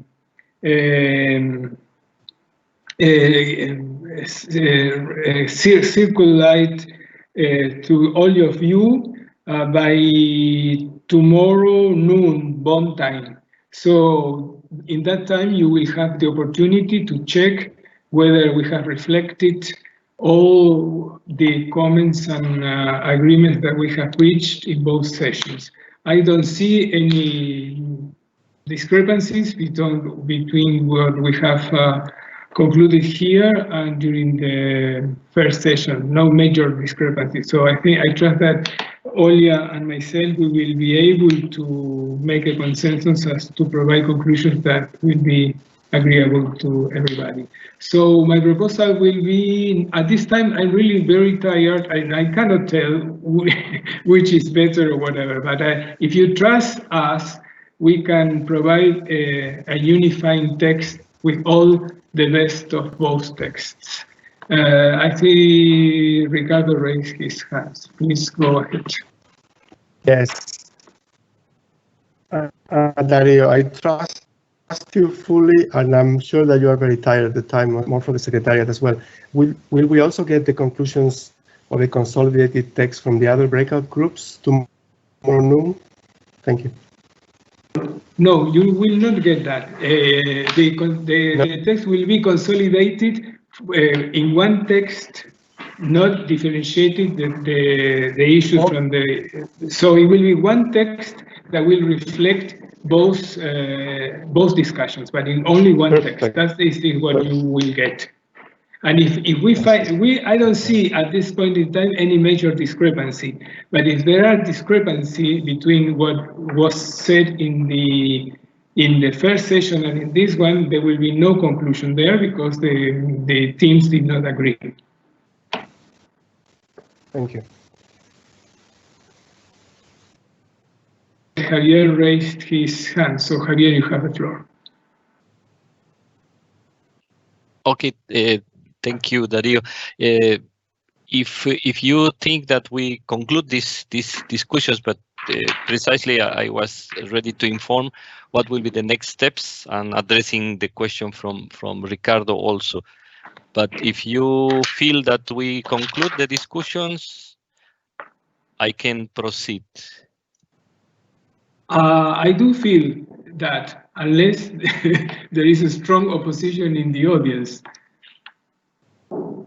nobody raised his hand, so his or her hand, so I think that we are ready. So please proceed with the information. Yes, okay, thank you very much. So for information of the lead reviewers, so we will help the co-facilitators to produce on the basis of what was discussed. You saw what is the outcome from the first session, and now we have an outcome that complements and improves the text that has been discussed. The co-facilitators will produce a text that is more formal. So as I said already, including the considerations lead reviewers concluded or recommended or acknowledged or noted, etc., following the normal procedures as we did in the past. Then after the co-facilitators, Olia in New Zealand and Dario in Argentina have an agreement on that the text reflects accurately the discussions, then this text will be passed to the co-facilitators of the plenary meeting that are who are Telma Kruk and Mikhail Gitarski. They will also take into account the conclusions from the other group, from the operationalization of reviews that was probably also concluding at this point of time. Include the necessary conclusions on other presentations. Probably most of them will be procedural. And after double checking and when co-facilitators of the breakout groups and co-facilitators of the plenary meeting agreed, this document text already in a formal, non-edited, but in a formal language will be available for the lead reviewers between noon and some more, I don't know, maybe 1 hour, 2 hours. I cannot guarantee because again, we have a co-facilitator in Brazil and the other co-facilitator in Russia. So we have to stick many countries, many time zones from now until tomorrow. Then Vitor explained that these conclusions will be available for you. You may comment and provide your views if you disagree on something. I hope we agree more or less on everything. 99.9% is there. And this will be presented in the final plenary on Thursday, 2nd of June, for your consideration and final approval of the full text. So that's what is planned from now on. Thank you, Dario. You can adjourn the meeting if necessary. Thanks from the secretariat and everybody from this side. Thanks for your active participation, your wise guidance, your incredible efforts that you demonstrated being here. We are very appreciative that you are supporting also us in the secretariat to conduct such lead reviewers meeting with that substantive discussions that I think are a landmark in our new normal times. Thank you, Dario, Olia, and the team here. Dario, please, it's your floor now. Thank you, Javier, and I really like to thank all our colleagues. It will be a very nice and fruitful discussion. I really enjoyed it, and really, I think we can do lead reviewers meeting virtually from now on, and avoid aviation emissions wisely. So thank you very much. It was really a pleasure for me to work with all of you. Thank you very much.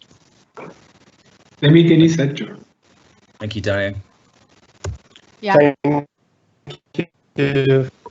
Thank you, everybody, and see you. Bye. Thank you. Bye. Bye. Thank you. See you. Bye.